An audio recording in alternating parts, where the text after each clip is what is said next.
এই ছোট লোক, ফকিরের বাচ্চা, তুই আমার রুমে ঢুকলি কেন? না মানে আপনাকে আন্টি নাস্তা খাওয়ার জন্য ডাকছে।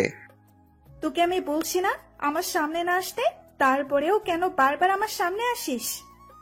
আপনি কেন আমাকে এত অপমান করেন? আপনি যা বলেন আমি তো তাই করি। এ কথা বলার সাথে সাথে ঠাস করে নীলা ম্যাডাম আমার গালে একটা চড় মারলো। আমি গালে হাত দিয়ে দাঁড়িয়ে আছি। তোর সাহস দেখে আমি অবাক হচ্ছি, তুই আমার কথার উপর কথা বলিস। এ কথা বলে এর আগে হন হন করে নিচে চলে গেল। আসুন এবার আমার পরিচয় দিয়ে দেই।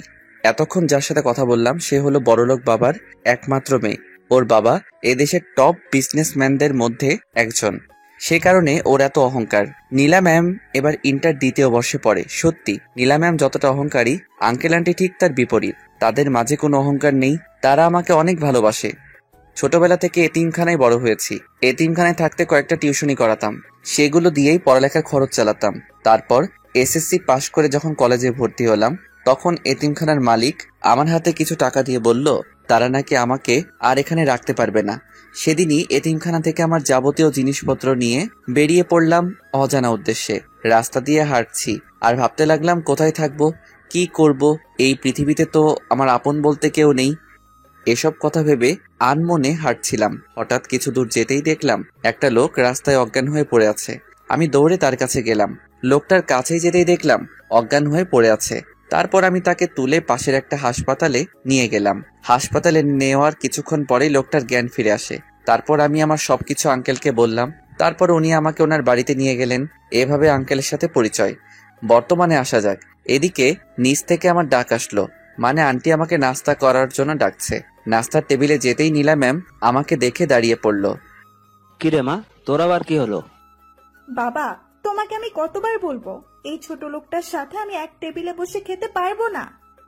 আচ্ছা, তুই সবসময় ওর সাথে এমন ব্যবহার কেন করিস? ও তো আমাদের মতো একটা মানুষ, ওর কি কষ্ট হয় না? ছোট লোকের আবার কষ্টও হয়? আমাকে উদ্দেশ্য করে বলল, তুই এখনো দাঁড়িয়ে আছিস? যা, নাস্তা নিয়ে তোর রুমে চলে যা। তারপর আমি নাস্তা নিয়ে আমার রুমে চলে আসলাম। তারপর ভাবতে লাগলাম একটা মেয়ে এত অহংকারী হয় কিভাবে। নীলা ম্যাম কিন্তু দেখতে অনেক সুন্দর, কলেজের সব ছেলের ক্রাশ, কিন্তু কারোর সাথে প্রেম করে না। কথায় আছে সুন্দরী মেয়েরা একটু বেশি অহংকারী হয়, এক্ষেত্রেও ঠিক তাই হলো। আপনারা তো দেখলেন কেমন অহংকারী। নাস্তা শেষ করে কলেজে যাওয়ার জন্য গাড়ি নিয়ে নিচে দাঁড়িয়ে আছি। নীলা ম্যাম গাড়ির কাছে আসতেই ঠাস করে আমার গালে দুটো চড় বসিয়ে দিল। তারপর বলতে লাগলো, কুত্তার বাচ্চা, তোকে আমি কতদিন বলবো যে আমি যখন গাড়ির কাছে আসবো তখন গাড়ির দরজা খুলে দিবি। আমার মুখ দিয়ে কোনো কথা বের হচ্ছে না, গালে হাত দিয়ে দাঁড়িয়ে আছি মাথা নিচু করে। আমার দাঁড়িয়ে থাকা দেখে নীলা ম্যাম আবার বলতে লাগলেন, কি হলো, একটা দিয়েছি মন ভরেনি, আরেকটা দিতে হবে নাকি? সরি ম্যাম, এইরকম ভুল আর কখনো হবে না। সেটাই তোর জন্য ভালো হবে। তারপর আমি আর কোনো কথা না বলে দরজা খুলে দিলাম। নীলা ম্যাম গাড়ির ভিতরে গিয়ে বসলেন এবং আমি গাড়ি স্টার্ট দিলাম। গাড়ি চালাতে চালাতে মা বাবার কথা ভাবতে লাগলাম। মা বাবা, তোমরা কেন আমাকে একা করে চলে গেলে?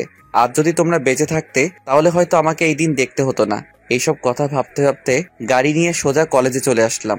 ও, আপনাদের তো বলা হয়নি, নীলা ম্যাম আর আমি একসাথে পড়ি। উনি এবার ইন্টার সেকেন্ড ইয়ারে পড়ে, আমিও সেম। তারপর নীলা ম্যাম গাড়ি থেকে নেমে ওনার ফ্রেন্ডদের কাছে চলে গেলেন, আর আমি গাড়িতে বসে আছি কারণ আমার কোনো বন্ধু নেই, তাই ক্লাস শুরু হওয়া পর্যন্ত গাড়ির ভিতরে বসে থাকি। এদিকে নীলা ম্যাম ওনার বান্ধবীদের কাছে যেতেই ওনার এক বান্ধবী বলল, কি রে নীলা, আজকে এত লেট করলি কেন? আর বলিস না, ছোট লোকটার সাথে ঝগড়া করতে গিয়ে দেরি হয়ে গেল। তুই কি আরিয়ানের কথা বলছিস? তো আর কথা বলবো, সকাল সকাল মাথাটা খারাপ করে দিল। কি করেছে ও, তুই এত রেগে আছিস? তারপর নীলা ম্যাম সকালে যা হয়েছে সবকিছু বলল। কি, তুই এই সামান্য কারণে ছেলেটার গায়ে হাত তুললি? তোর তো দেখছি ছোট লোকটার জন্য দরদ একেবারে উতলায় উঠছে। আচ্ছা, ও তো আমাদের মতো একজন মানুষ, ওর কি কষ্ট হয় না বল? ছোটবেলা থেকেই ছেলেটা মা বাবা হারিয়েছে। তোর যখন এতই দরদ হচ্ছে তাহলে জানা ওকে গিয়ে একটু আদর করে দে। এ কথা বলার সাথে সাথে নীলা ম্যাম সহ বাকি সবাই হাসতে লাগলো। যত খুশি তত হাস, একদিন সবাই তোরা তোদের ভুল বুঝতে পারবি। এখন জ্ঞান দেওয়া বন্ধ করে চল ক্লাসে যাই। তারপর নীলা ম্যাম আর ওনার ফ্রেন্ডরা ক্লাসে চলে গেলেন এদিকে আমি গাড়ির ভিতরে বসে থাকতে থাকতে বোর হয়ে যাচ্ছি, তাই আমিও ক্লাসে চলে গেলাম। ক্লাসে ঢুকতেই হঠাৎ কারোর সাথে ধাক্কা লেগে পড়ে গেলাম। কিসের সাথে ধাক্কা খেলাম সেটা দেখতে যেই নিচে তাকালাম, অমনি আমি তো ভয় শেষ, কারণ নিচে একটা পরী বসে আছে আর আমার দিকে রাগীভাবে তাকিয়ে আছে। আমি তো ভয় শেষ, হাঁটু কাঁপতে লাগলো, কারণ এরকম পরিস্থিতিতে আগে কখনো পড়িনি, তাই ভয়টা একটু বেশি লাগছে। আমার এমন ভয় পাওয়া দেখে মেয়েটা বলতে লাগলো, এই যে মিস্টার, কি হলো? চোখে দেখেন না নাকি? সরি, আমি আপনাকে দেখতে পাইনি, প্লিজ আমাকে ক্ষমা করে দিন।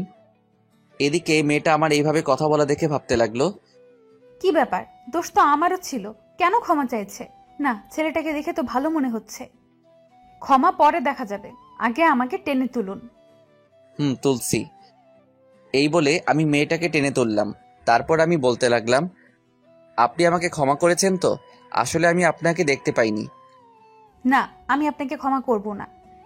আমি তো আপনার কাছে ক্ষমা চেয়েছি, আর তাছাড়া দোষ কিন্তু আপনারও আছে। আসলে এখানে আমার কোনো দোষ নেই, মেয়েটা নিজেই কোত্থেকে এসে আমার সাথে ধাক্কা খেলো। মেয়েটাকে দেখেই বড়লোকের মেয়ে মনে হচ্ছে, আর আপনারা তো জানেন বড়লোকরা কেমন, তাই আমি আগেই সরি বললাম। কি বললেন আপনি? আমার দোষ ছিল? আমি এখনই প্রিন্সিপাল স্যারের কাছে আপনার নামে নালিশ নিয়ে যাচ্ছি।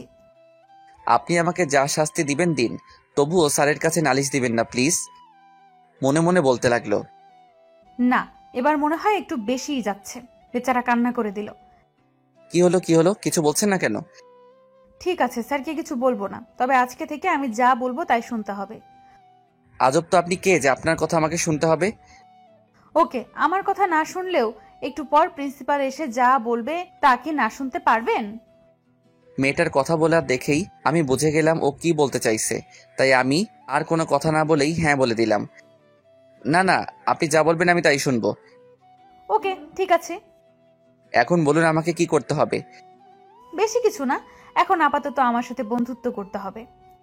এই আপনার মতলবটা কি বলেন তো? আমি তো আপনাকে বন্ধু হতে বললাম, এতে মতলবের কি আছে? না মানে আমি মনে করছিলাম আপনি আমাকে শাস্তি দিবেন তাই, আর তাছাড়া এখন পর্যন্ত আমার সাথে কোনো ছেলেই বন্ধুত্ব করলো না, আর আপনি তো মেয়ে। কে আপনার সাথে বন্ধুত্ব করলো কি করলো না আমার তাতে কিছু যায় আসে না। এখন বলুন আমার সাথে বন্ধুত্ব করবেন কি না। আমি ভাবতে লাগলাম কলেজে আসলো তো সারাক্ষণ একাই থাকি, তার চেয়ে বরং এর সাথে বন্ধুত্ব করলে মন্দ হয় না। আচ্ছা ঠিক আছে, আমি রাজি। ওকে, তাহলে আজ থেকে আমরা একে অপরকে তুই করে বলবো। তারপর ওর সাথে পরিচয় হয়ে নিলাম। ওর নাম হচ্ছে তাবাসসুম তিশা। এখানে ওর নানুবাড়িতে থেকে লেখাপড়া। ওর বাবা একজন বড় ব্যবসায়ী। ওর সাথে পরিচয় হতে হতে ক্লাসে স্যার চলে আসলো। তারপর ও ওর জায়গায় চলে গেল আর আমি আমার জায়গায়। এভাবে প্রত্যেকটা ক্লাস শেষ করলাম। তারপর ক্লাস শেষ করে যেই বের হতে লাগলাম, অমনি পেছন থেকে কেউ একজন ডাকলো। সে আর কেউ নয়, নীলা ম্যাম। আমার কাছে এসে বলতে লাগলো, এই শোন, আমার জুতোগুলো ময়লা হয়ে গেছে, এক্ষুনি গিয়ে পালিশ করে নিয়ে আয় যা। এখন তো আপনি বাড়িতে যাবেন, তাহলে জুতা পালিশ করার কি দরকার? এ কথা বলার সাথে সাথে নীলা ম্যাম আমার গালে একটা ঠাস করে বসিয়ে দিলেন আর রেগে বলতে লাগলেন, তোর সাহস দেখে আমি অবাক হচ্ছি, তুই আমার কথার উপর কথা বলছিস। এই কথা বলে নীলা ম্যাম জুতাগুলো আমার গায়ের উপর ছুঁড়ে মারলেন। এই নে, তোর হাতে 5 মিনিট সময় আছে, এর মধ্যে তুই জুতোগুলো পালিশ করে নিয়ে আসবি। তারপর আমি আর কোনো কথা না বলে জুতাগুলো পালিশ করতে নিয়ে গেলাম। জুতা পালিশ করে যেই নীলা ম্যামের কাছে গেলাম, কলেজে গিয়ে দেখি নীলা ম্যাম কোথাও নেই, গাড়িটাও নেই। তার মানে উনি বাড়ি চলে গেছেন। এসব ভাবতে ভাবতে হঠাৎ আমার ফোনটা বেজে উঠল। ফোনটা হাতে নিয়ে দেখি নীলা ম্যাম কল দিয়েছেন। তারপর কল রিসিভ করতেই উনি বলতে লাগলেন, ওই, তুই এখন কোথায় আছিস? ম্যাম আমি তো কলেজে, আপনি কোথায়? দেখতে পাচ্ছি না যে।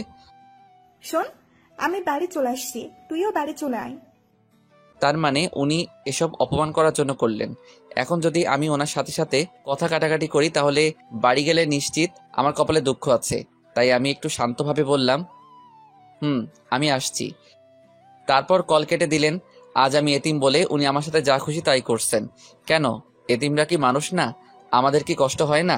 এসব ভাবতে ভাবতে দু চোখ পানিতে ভরে গেল। হঠাৎই কেউ একজন আমার সামনে একটা টিস্যু ধরলো। আমি কোনো দিকে না তাকিয়ে টিস্যুটা হাতে নিয়ে চোখের পানিগুলো মুছলাম। চোখ মুছে যেই সামনে তাকাতেই দেখি তিশা দাঁড়িয়ে আছে। আমাকে বলতে লাগলো, কি জনাব, কান্না করছিলেন কেন? কই কান্না করছি, চোখে কি যেন একটা পড়লো। তুই কি ভেবেছিস আমি কিছু দেখিনি? দেখলে আবার জিজ্ঞেস করছিস কেন? আচ্ছা, ও কি তোর সাথে সবসময় এরকম ব্যবহার করে? সুযোগ পেলে অপমান করে, আজ তো দেখলি। ও তোর সাথে এমন করে তুই কিছু বলতে পারিস না? তুই আমার ব্যাপারে সব জানিস। ওরা যদি না থাকতো তাহলে আমার কি হতো? হয়তো রাস্তায় পড়ে মরে থাকতাম। তুই এত ভালো কেন রে? আচ্ছা, আমি যে ভালো তা কিভাবে বুঝলি? খারাপও তো হতে পারি। সকালে যেটা হলো সেটাতে তোর কোনো দোষ ছিল না, তারপরও তুই দোষ স্বীকার করলি। তখনই আমি বুঝে গেছি তুই কেমন। আচ্ছা, এসব কথা থাক, এবার আমাকে বাড়ি যেতে হবে। আচ্ছা যা, যাওয়ার আগে তোর মোবাইল নাম্বারটা দিয়ে যা। আচ্ছা, ইনে ধর, 018905224। তারপর ওকে বিদায় দিয়ে বাড়িতে চলে আসলাম। বাড়িতে এসে জুতাগুলো নিয়ে নীলা ম্যামের রুমে গেলাম। দরজার সামনে এসে বললাম, ম্যাম আসবো? বল, কেন এসেছিস? ম্যাম, আপনার জুতাগুলো নিয়ে এসেছি। তুই কি করে ভাবলি জুতোগুলো আমি পায়ে দিব? কেন ম্যাম, এগুলো তো আমি ঠিকভাবে পালিশ করে এনেছি। চুপ, জুতোগুলোতে তোর মতো ছোট লোকের হাতের স্পর্শ লেগেছে। এখন এগুলো নিয়ে এখান থেকে চলে যা। আচ্ছা ম্যাম, একটা কথা বলবো। কি বলবি, তাড়াতাড়ি বল। আপনি আমাকে কেন এত অপমান করেন? আমি তো আপনার কোনো ক্ষতি করিনি। আপনি যা বলেন আমি তাই করি, তবু কেন এমন করেন? তোর এই প্রশ্নের উত্তর আমি দিতে পারবো না। শুধু এটা জেনে রাখ, তোকে দেখলেই আমার গা ঘিন ঘিন করে। আর কয়টা দিন আমাকে সহ্য করুন, তারপর চিরদিনের জন্য এই বাড়ি ছেড়ে চলে যাব। সেটাই তোর জন্য ভালো হবে। তারপর আমি আর কোনো কথা না বলে নিজের রুমে চলে আসলাম। তারপর ফ্রেশ হয়ে বিছানায় শুয়ে পড়লাম। হঠাৎই ফোনটা বেজে উঠলো। হাতে নিয়ে দেখি আননোন নাম্বার, তাই কলটা না ধরে কেটে দিলাম। আমি আবার আননোন নাম্বার থেকে কল আসলে তেমন কথা বলি না, তাই কেটে দিলাম। এভাবে পরপর আরো দুবার কল দিল, দুবারই কেটে দিলাম। তৃতীয়বার কল আসায় চিন্তায় পড়ে গেলাম, কে হতে পারে যে আমাকে এতবার ফোন দিচ্ছে। না, দেখতে হবে। তারপর ফোনটা রিসিভ করলাম। রিসিভ করতে ওপাশ থেকে যা বলল, ওই কুত্তা হনুমান, নাকবোচা বানর, গন্ডার, শিয়াল, হাতি। এই ভদ্রভাবে কথা বলুন। আর এইসব কি ভাষা ব্যবহার করছেন? চুপ কর কুত্তা। আপনি আবারও তুই তোকারি করছেন। আপনার পরিচয় দিন, না হলে আমি ফোন রাখছি। এই ফোন রাখবি না, আমি তিশা বলছি। ও তুই, আগে বলবি তো। চুপ কর কুত্তা, তোকে এতগুলো কল দিলাম, ধরিসনি কেন? সরি রে, আমি আসলে বুঝতে পারিনি এটা তুই ছিলি। হুম এবার বল, কেন ফোন দিয়েছিস? এমনি তোর সাথে কথা বলতে ইচ্ছে করছিল তাই। এমনি কেউ ফোন দেয় নাকি? দরকার থাকলে বল। তোকে ফোন দিতে কি আবার কারণ লাগবে নাকি? অবশ্যই কারণ লাগবে। ও, বুঝতে পারছি। তার মানে তুই এখনো আমাকে বন্ধু ভাবতে পারিসনি। আরে না, আমি তোকে সেটা বলিনি। আমার যা বুঝার তা বুঝে গেছি। এই কথা বলে তিশা লাইন কেটে দিল। ওর সাথে এইভাবে কথা বলা ঠিক হয়নি। কালকে কলেজে গেলে সরি বলবো। তারপর ফোন রেখে ঘুমানোর চেষ্টা করলাম। বিকেলবেলা কারো ডাকে ঘুমটা ভাঙলো। তাকিয়ে দেখে আন্টি আমাকে ডাকছে। তারপর আমি উঠে বসলাম। আন্টি, কিছু বলবেন? তুই কি ঘুমাচ্ছিলি? না, ওই চোখটা একটু লেগেছিল। তাহলে তো আমি তোর ঘুমে ডিস্টার্ব করলাম। না আন্টি, বলুন কি লাগবে। তারপর উনি আমার হাতে একটা লম্বা বাজারের লিস্ট ধরিয়ে দিলেন বাজার করে আনার জন্য। মনে হয় আজকে বাড়িতে কেউ আসবে। আমি আন্টিকে জিজ্ঞেস করলাম, আন্টি আজকে কি বাসায় মেহমান আসবে? নীলা বলল ওর বান্ধবীরা আসবে। এখন যা, গিয়ে তাড়াতাড়ি বাজার করে আন। আচ্ছা। নীলা ম্যামের বান্ধবীরা আসবে শুনে আমার মন খারাপ হয়ে গেল, কারণ ওরা ততবারই আমাকে অপমানিত হতে হয়। তারপর বাজারে চলে গেলাম। বাজার করে বাড়িতে আসলাম। বাড়িতে আসার কিছুক্ষণ পরে মাগরিবের আজান দিল। তারপর মসজিদে চলে গেলাম নামাজ পড়তে। নামাজ পড়া শেষ হলেই বাড়ির দিকে রওনা দিলাম। বাড়ির সামনে আসতেই দুটো প্রাইভেট কার দেখতে পেলাম। বুঝতে আর বাকি রইল না যে ওনারা চলে এসেছে। তারপর বাড়ির ভিতরে ঢুকতেই দেখলাম সবাই সোফার উপর বসে আছে। ওদের মধ্যে দুজন ছেলে আছে। ছেলে দুটোকে আমার চেনা চেনা লাগছে, কোথাও যেন দেখেছি। এসব ভাবতে লাগলাম। হঠাৎই নীলা ম্যাম আমাকে দেখতে পেয়ে বলতে লাগলেন, ওই তোরা সবাই দেখ, নবাবজাদা এসে গেছে। আসলে নামাজ পড়তে গিয়েছিলাম। তারপর যা, আর ওদের জন্য কিছু নাস্তা নিয়ে আয়। আচ্ছা ঠিক আছে, নিয়ে আসছি। তারপর আমি রান্নাঘরে গিয়ে ওদের জন্য নাস্তা নিয়ে আসলাম। তারপর সবাইকে নাস্তা দিতে লাগলাম। যখনই ছেলে দুটোর সামনে আসলাম অমনি ওরা দুজন বলতে লাগলো, নীলা, কি রে, এই খ্যাটটা তোদের বাড়িতে কি করছে? আর বলিস না, বাবা কি দেখেছে ওর মতো একটা খ্যাত এই বাড়িতে নিয়ে আসলো, সেটাই বুঝতে পারছি না। ছেলেটা আবার বলতে লাগলো, নিশ্চয় ওর কোনো মতলব আছে তাই। এইভাবে আরো নানাভাবে সবাই আমাকে অপমান করতে লাগলো। হঠাৎই কেউ একজন বলতে লাগলো, তাকিয়ে দেখি নীলা ম্যামের বান্ধবী জয়া। এই তোরা সবাই কি শুরু করলি?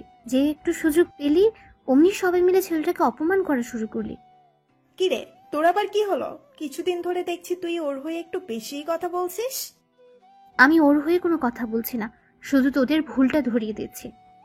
ও আচ্ছা, এখন কি আমাকে তোর কাছে ঠিক ভুল শিখতে হবে নাকি?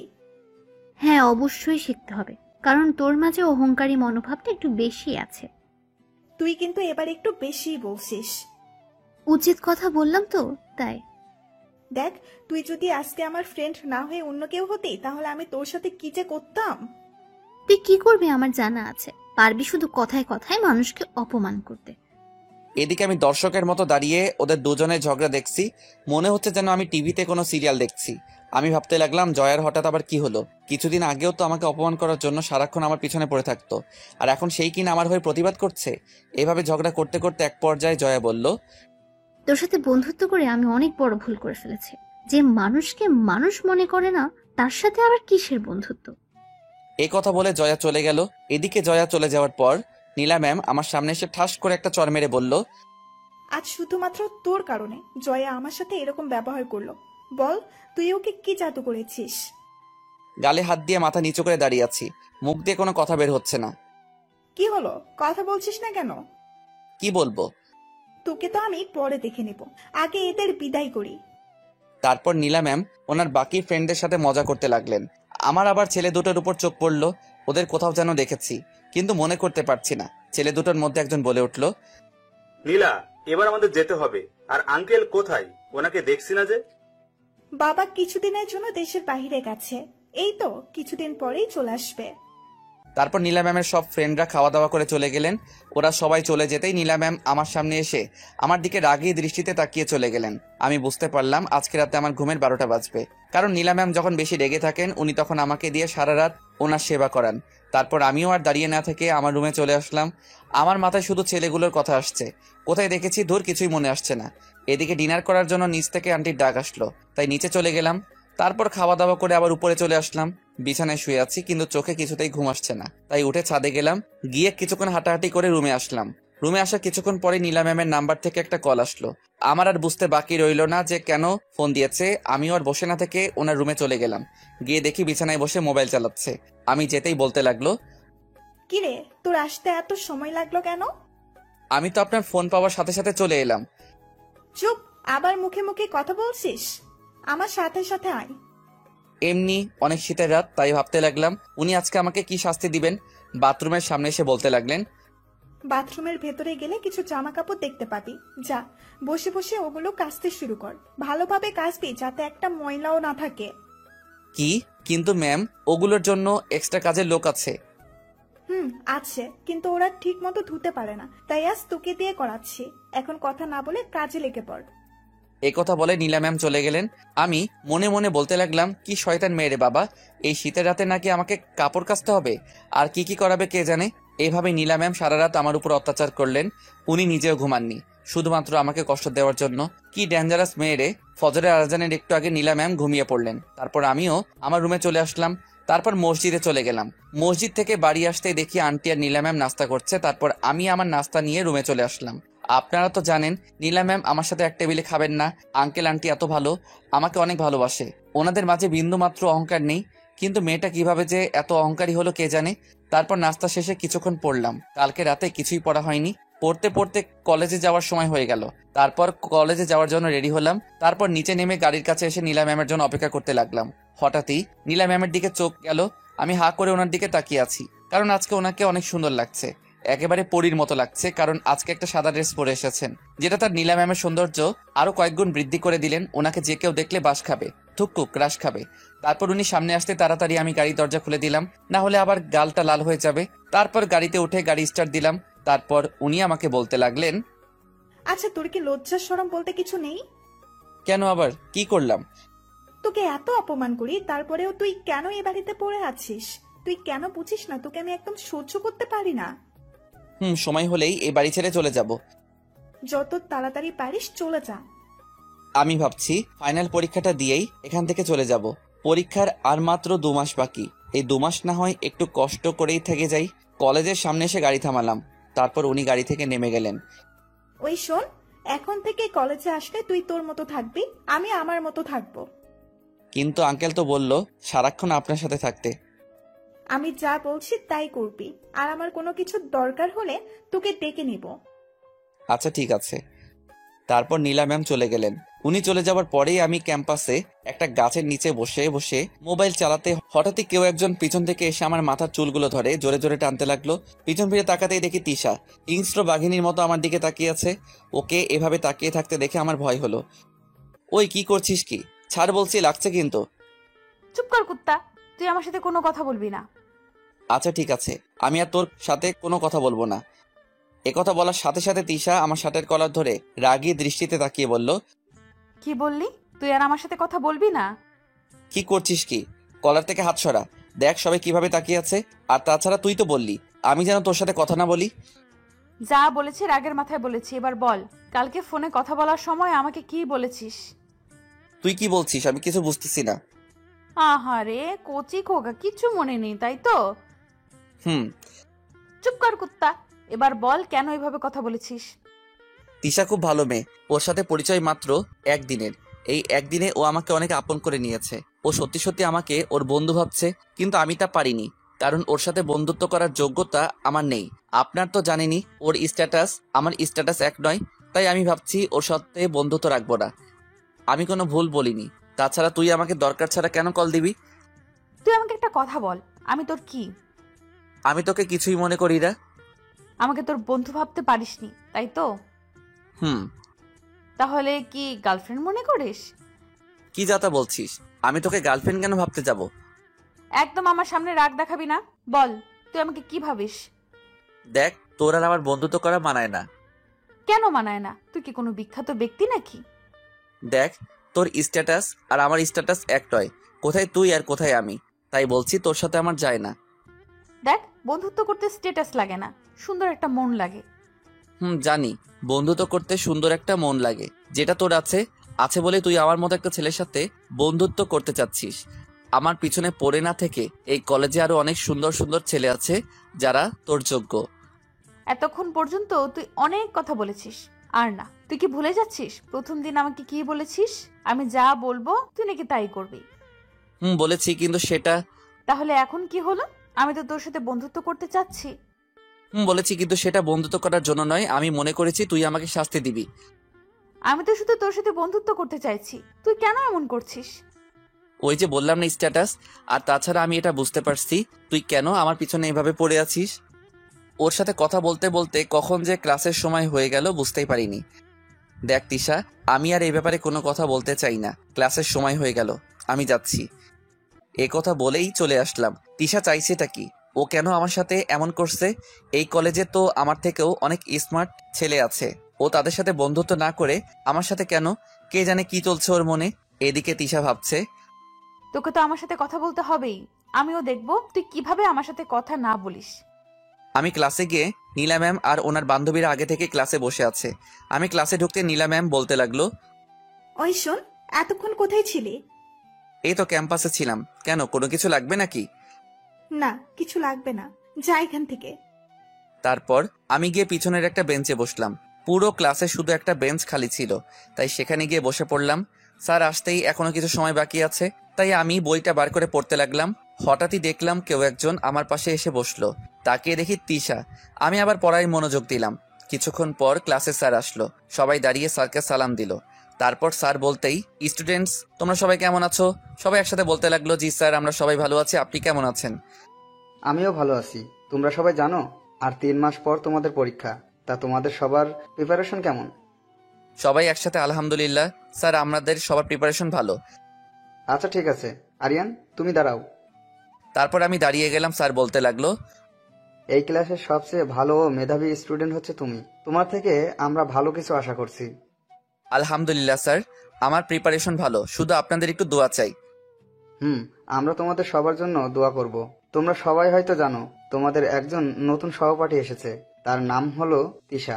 তিশা তুমি দাঁড়াও। তারপর তিশা দাঁড়ালো। ও হচ্ছে তোমাদের নতুন সহপাঠী। কিছু সমস্যার কারণে ও কলেজ পরিবর্তন করেছে। এসএসসিতে ওর রেজাল্ট অনেক ভালো।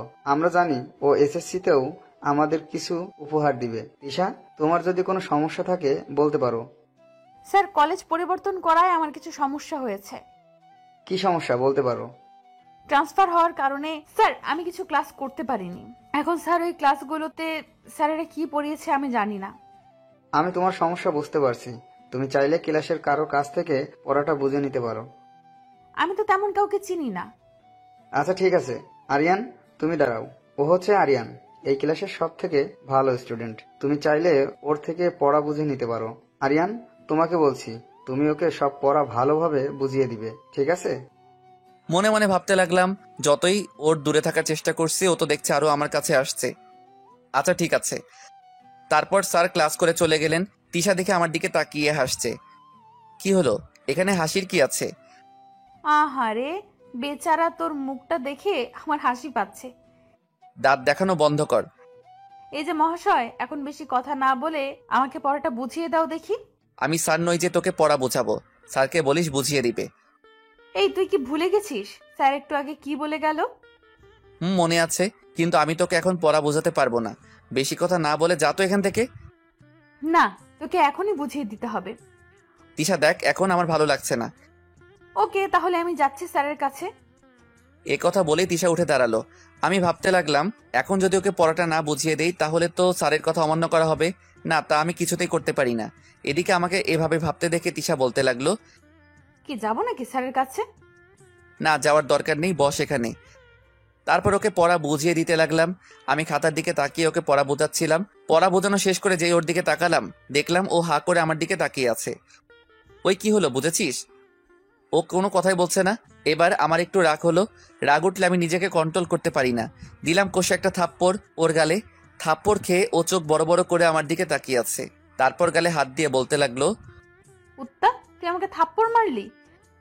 মেরেছি, বেশ করেছি। তোকে সেই কখন থেকে ডাকছি, কিন্তু তোর কোনো সাড়া নেই। তাই বলে তুই আমাকে থাপ্পড় মারবি? আমি এখনই স্যারকে বলে দিব। ও যখন গালে হাত দিয়ে কথাগুলো বলছিল না, তখন ওকে দেখতে একদম বাচ্চাদের মতো লাগছিল। দুহাত দিয়ে গাল দুটো টেনে দিতে ইচ্ছে করছিল। ওর এই অবস্থা দেখে মুহূর্তেই আমার সব রাগ উধাও হয়ে গেল। আমার হাসিও পাচ্ছে। আমি জোরে জোরে হাসতে লাগলাম।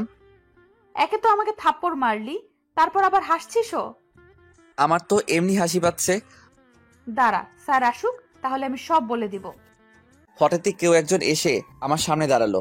আমি মাথা তুলে দেখি নীলা ম্যাম রাগী দৃষ্টিতে আমার দিকে তাকিয়ে আছে। তোকে একটা মেয়ের গায়ে হাত তোলার অধিকার কে দিল বল? ম্যাম, আমি তো। চুপ কর, তোদের মতো ছেলেদের না আমরা ভালো করে চিনি। এ কথা বলে ঠাস করে আমার গালে একটা চড় বসিয়ে দিল। তারপর বলতে লাগলো, তুই এক্ষুনি ওর কাছে হাত জোর করে ক্ষমা চাইবি। তারপর তিশা বলতে লাগলো, এই দাঁড়া, তোকে ক্ষমা চাইতে হবে না। ক্ষমা চাইবে না মানে? 100 বার ও ক্ষমা চাইবে। আপনি কে যে আপনাকে এখানে কি আসতে বলেছে? আর ও আমাকে থাপ্পড় মেরেছে, আপনাকে নয়। এখন জানতো এখান থেকে। আমি শুধু ওদের কথা শুনছি আর গালে হাত দিয়ে দাঁড়িয়ে আছি। আমি তোর কাছে বিচার করছিলাম, আর তুমি কিনা আমাকেই। যে মেয়ে অকারণে একটা ছেলের গায়ে হাত তুলে তাকে সবসময় অপমান করে, সে বিচার করবে। এ কথা বলে তিশা হাসতে লাগলো। তুমি কিন্তু এবার একটু বেশিই বলছো। কি হলো, এখনো দাঁড়িয়ে আছেন কেন? চলে যান বলছি। তারপর নীলা ম্যাম রাগে হনহন করতে করতে চলে গেল। তিশা আমাকে বলতে লাগলো, তো খুব লেগেছে তাই না? আরে না, এরকম চড় থাপ্পড় কত খেয়েছি। তার আগে তুই আমাকে ক্ষমা করে দে। ক্ষমা কি জন্য? ওই যে তোকে চড় মারলা সেই জন্য। ওই, আমি কি তোকে একবারও ক্ষমা চাইতে বলেছি? তুই মুখে বলছিস না, কিন্তু মনে মনে ঠিকই চাইছিস। আই চুপ কর, বেশি কথা না বলে পড়াটা আবার বুঝিয়ে দে। তারপর আর কি, আমি ওকে আবার পড়াটা বুঝিয়ে দিলাম। এইভাবে প্রত্যেকটা ক্লাস শেষ করলাম। ক্লাস শেষ হওয়ার সাথে সাথে বের হয়ে গেলাম। তিশা পিছন থেকে অনেক ডেকেছিল, কিন্তু আমি ওর কথা না শুনেই চলে আসলাম। তারপর গাড়ির কাছে এসে নীলা ম্যামের জন্য অপেক্ষা করতে লাগলাম। কিছুক্ষণ পরে নীলা ম্যাম চলে আসলেন। তারপর ওনাকে নিয়ে বাড়িতে চলে আসলাম। বাড়িতে এসে রুমে বসে কিছুক্ষণ রেস্ট নিচ্ছিলাম। শুয়ে থাকতে ভালো লাগছে না, তাই নিচে চলে গেলাম। গিয়ে দেখে আন্টি রান্নাঘরে কি যেন তৈরি করছেন। আমি গিয়ে বললাম, আন্টি কি রান্না করছেন? আর ওনাকে দেখে মনে হচ্ছে ওনার শরীর খারাপ। আন্টি কি রান্না করছেন? দেখ না, নীলার নাকি খিদে পেয়েছে, তাই ওর জন্য কিছু বানাতে আসলাম। তাই বলে আপনি খাবার বানাতে আসবেন আর আপনাকে দেখে মনে হচ্ছে আপনার শরীর খারাপ? মাথাটা একটু ব্যথা করছে। আপনাকে আর কিছু করতে হবে না, যান রুমে গিয়ে রেস্ট নিন। তারপর আমি জোর করে আমাকে রান্নাঘর থেকে পাঠালাম। আমি ভাবতে লাগলাম নীলা ম্যামের জন্য কি বানানো যায়। আমি আবার রান্নাটা ভালো পারি। এতিমখানায় যখন থাকতাম তখন রান্না শিখে নেই। তারপর অনেক ভেবে নীলা ম্যামের জন্য পাস্তা বানাতে লাগলাম। তারপর বানানো শেষ করে নীলা ম্যামের রুমে নিয়ে গেলাম। রুমের সামনে এসে দরজা নক করলাম। কে রে? ম্যাম, আমি আপনার জন্য খাবার নিয়ে এসেছি। ও তুই তুই আমার জন্য নাস্তা বানিয়েছিস? আসলে আন্টির মাথা ব্যথা করছে আর কাজের মেয়েটাও বাড়ি নেই, তাই আমি খাবার বানালাম। তুই কি করে ভাবলি তোর রান্না করা খাবার আমি খাবো? ম্যাম একবার খেয়ে তো দেখুন, যদি ভালো না লাগে আপনি আমাকে যা শাস্তি দিবেন তা আমি মাথা পেতে নিব। তুই যখন এত করে বলছিস তাহলে দে, খেয়ে দেখি। তারপর পাস্তার প্লেটটা ওনার হাতে দিলাম। উনি পাস্তার প্লেটটা হাতে নিয়ে খেতে লাগলেন। কি হলো ম্যাম, খাবার ভালো হয়নি? ভালো হয়েছে, এখন তুই চা। তারপর আমি চলে আসলাম। এদিকে নীলা ম্যাম ভাবতে লাগলো ও কিভাবে এত ভালো পাস্তা তৈরি করলো, রেস্টুরেন্টে ও তো এত ভালো পাস্তা খাওয়া যায় না। আমি রুমে আসলাম। রুমে এসে কিছুক্ষণ বসতেই মাগরিবের আজান দিয়ে দিল। তারপর মসজিদে চলে গেলাম, নামাজ পড়ে আবার বাড়ি চলে আসলাম। বাড়িতে এসে হালকা কিছু নাস্তা করলাম, তারপর নাস্তা করে পড়তে বসলাম। কিছুক্ষণ পড়লাম, হঠাৎই নীলা ম্যাম আমাকে ডাকতে লাগলেন। আমি ওনার রুমে গেলাম, গিয়ে দেখলাম রেডি হয়ে বসে আছেন। তুই এসেছিস, যা গাড়ি বের কর। ম্যাম এখন এই সময় কোথায় যাচ্ছেন? এখন কি তোকে কৈফিয়ত দিতে হবে আমি কোথায় যাচ্ছি? না আমি তা বলছি না। তাহলে এখনো দাঁড়িয়ে আছিস কেন? কি বললাম শুনতে পাসনি? আমি আর দাঁড়িয়ে না থেকে চলে গেলাম। কি মেয়ে রে বাবা, কিছুদিন পর পরীক্ষা, কোথায় বাড়িতে বসে বসে পড়বে তা নয়, আর উনি পার্টি করে বেড়াচ্ছে। কিছুক্ষণ পর নীলা ম্যাম আসলেন। উনি গাড়িতে উঠে বসলেন। কিছু দূর আসতেই উনি একটা নাইট ক্লাবের সামনে গাড়ি দাঁড় করাতে বললেন। উনি গাড়ি থেকে নামার সময় আমি বললাম, ম্যাম কালকে যে ছেলেগুলো এসেছিল না, ওদের সাথে আপনি একটু কম মিশবেন, ওদের দেখে আমার সুবিধার মনে হচ্ছে না। এই কথা বলার সাথে সাথে উনি কষে আমার গালে একটা চড় মারলেন। তারপর রেগে বলতে লাগলেন, কুত্তার বাচ্চা, তোর এত বড় সাহস তুই আমার বন্ধুদের নামে বাজে কথা বলিস? ওরা তোর মতো ছোট লোক নয়, বুঝলি? চলে যা এখান থেকে, তোকে দেখলেই আমার কেমন জানি করে। আর শোন, সোজা বাড়ি চলে যাবে। কেন আপনি বাড়ি যাবেন না? তোকে ভাবতে হবে না, আমি সময় মতো বাড়ি পৌঁছে যাব। তারপর আমি গাড়ি নিয়ে বাড়ি চলে আসলাম। কেন যে কথাগুলো বলতে লাগলাম। তারপর আমি আবার বই বের করে পড়তে লাগলাম। পড়তে পড়তে রাত 11টা বেজে গেল। আন্টি আমার রুমে আসলেন, এসে বলতে লাগলেন, দেখ না, নীলা সেই কখন বেরিয়েছে, এখনো বাড়ি আসছে না, তুই একটু গিয়ে দেখ না। কি উনি এখনো বাড়ি আসেননি? আচ্ছা আপনি টেনশন করবেন না, আমি দেখছি। তারপর গাড়ি নিয়ে বেরিয়ে পড়লাম। সেই নাইট ক্লাবের সামনে এসে গাড়ি দাঁড় করালাম। তারপর আমি তাড়াতাড়ি ক্লাবের ভিতরে গেলাম। গিয়ে দেখলাম ভিতরে কেউ নেই। আমার মনে হচ্ছে আওয়াজটা উপর থেকে আসছে, তাই আমি তাড়াতাড়ি সিঁড়ি বেয়ে উপরে উঠলাম। উঠে দেখে আমার পাশে একটা রুম আছে, সেই রুম থেকে আওয়াজটা আসছে। রুমের ভেতর থেকে কিছু কথা শুনতে পাচ্ছিলাম। দরজার সামনে দাঁড়িয়ে কথাগুলো শুনতে লাগলাম। ওই শুন, চিৎকার চেঁচামেচি করে কোনো লাভ হবে না, তোকে এখানে কেউ বাঁচাতে আসবে না। আমি তোদের কি ক্ষতি করেছি? তোরা কেন আমার সাথে এমন করছিস? তোরা তো আমার বন্ধু। বন্ধুকে তোর, আমরা তোর সাথে এতদিন অভিনয় করেছিলাম। প্লিজ, আমি তোদের পায়ে পড়ি, আমার এত বড় সর্বনাশ করিস না। চুপ কর। এই না, তোরা আমার কাছে আসবি না। আমি ভাবতে লাগলাম, না এবার আমাকে কিছু করতে হবে, না হলে ছেলেগুলো মেয়েটার সাথে খারাপ কিছু করে ফেলবে। তারপর আমি জোরে জোরে দরজা ধাক্কাতে লাগলাম। দরজা ধাক্কানো দেখে ছেলেগুলো বলতে লাগলো, কিরে এখন আবার কে এলো? চল গিয়ে দেখি। ওই, তুই কি পাগল হয়ে গেছিস? এখন দরজা খুললে সমস্যা হবে। কেউ দরজা খুলছে না। আমি দরজা ভাঙার সিদ্ধান্ত নিলাম। তারপর জোরে জোরে 2 লাথি মারতেই দরজা খুলে গেল। ভিতরে গিয়ে যা দেখলাম, নীলা ম্যাম হাত পা বাঁধা অবস্থা বিছানায় শুয়ে আছে। তার পাশে সেই ছেলেগুলো দাঁড়িয়ে আছে। ওরা আমাকে দেখেই বলতে লাগলো, বাহ, তুই তো দেখছি একেবারে ঠিক সময় এসেছিস। আমরা এখনো ওর সাথে কিছুই করিনি। আই, তুইও আমাদের সাথে যোগ দে। আমরা জানি ও তোর সাথে এতদিন অনেক অন্যায় করেছে, আজ সবকিছুর প্রতিশোধ দিতে পারবি। নীলা ম্যামের দিকে তাকিয়ে দেখি আমার দিকে অসহায় দৃষ্টিতে তাকিয়ে আছে। আমি ভাবতে লাগলাম ওদের সাথে বুদ্ধি খাটিয়ে চলতে হবে, না হলে নীলা ম্যামকে বাঁচাতে পারবো না।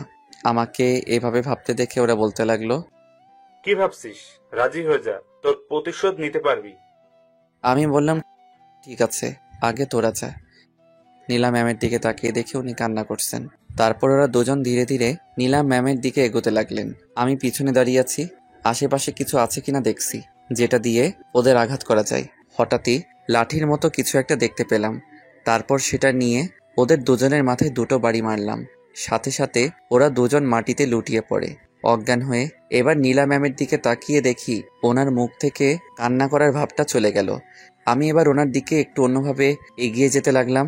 ঠিক ওরা যেভাবে এগিয়ে আসছিল, আমাকে এভাবে আসতে দেখে উনি ভয় পেয়ে গেলেন।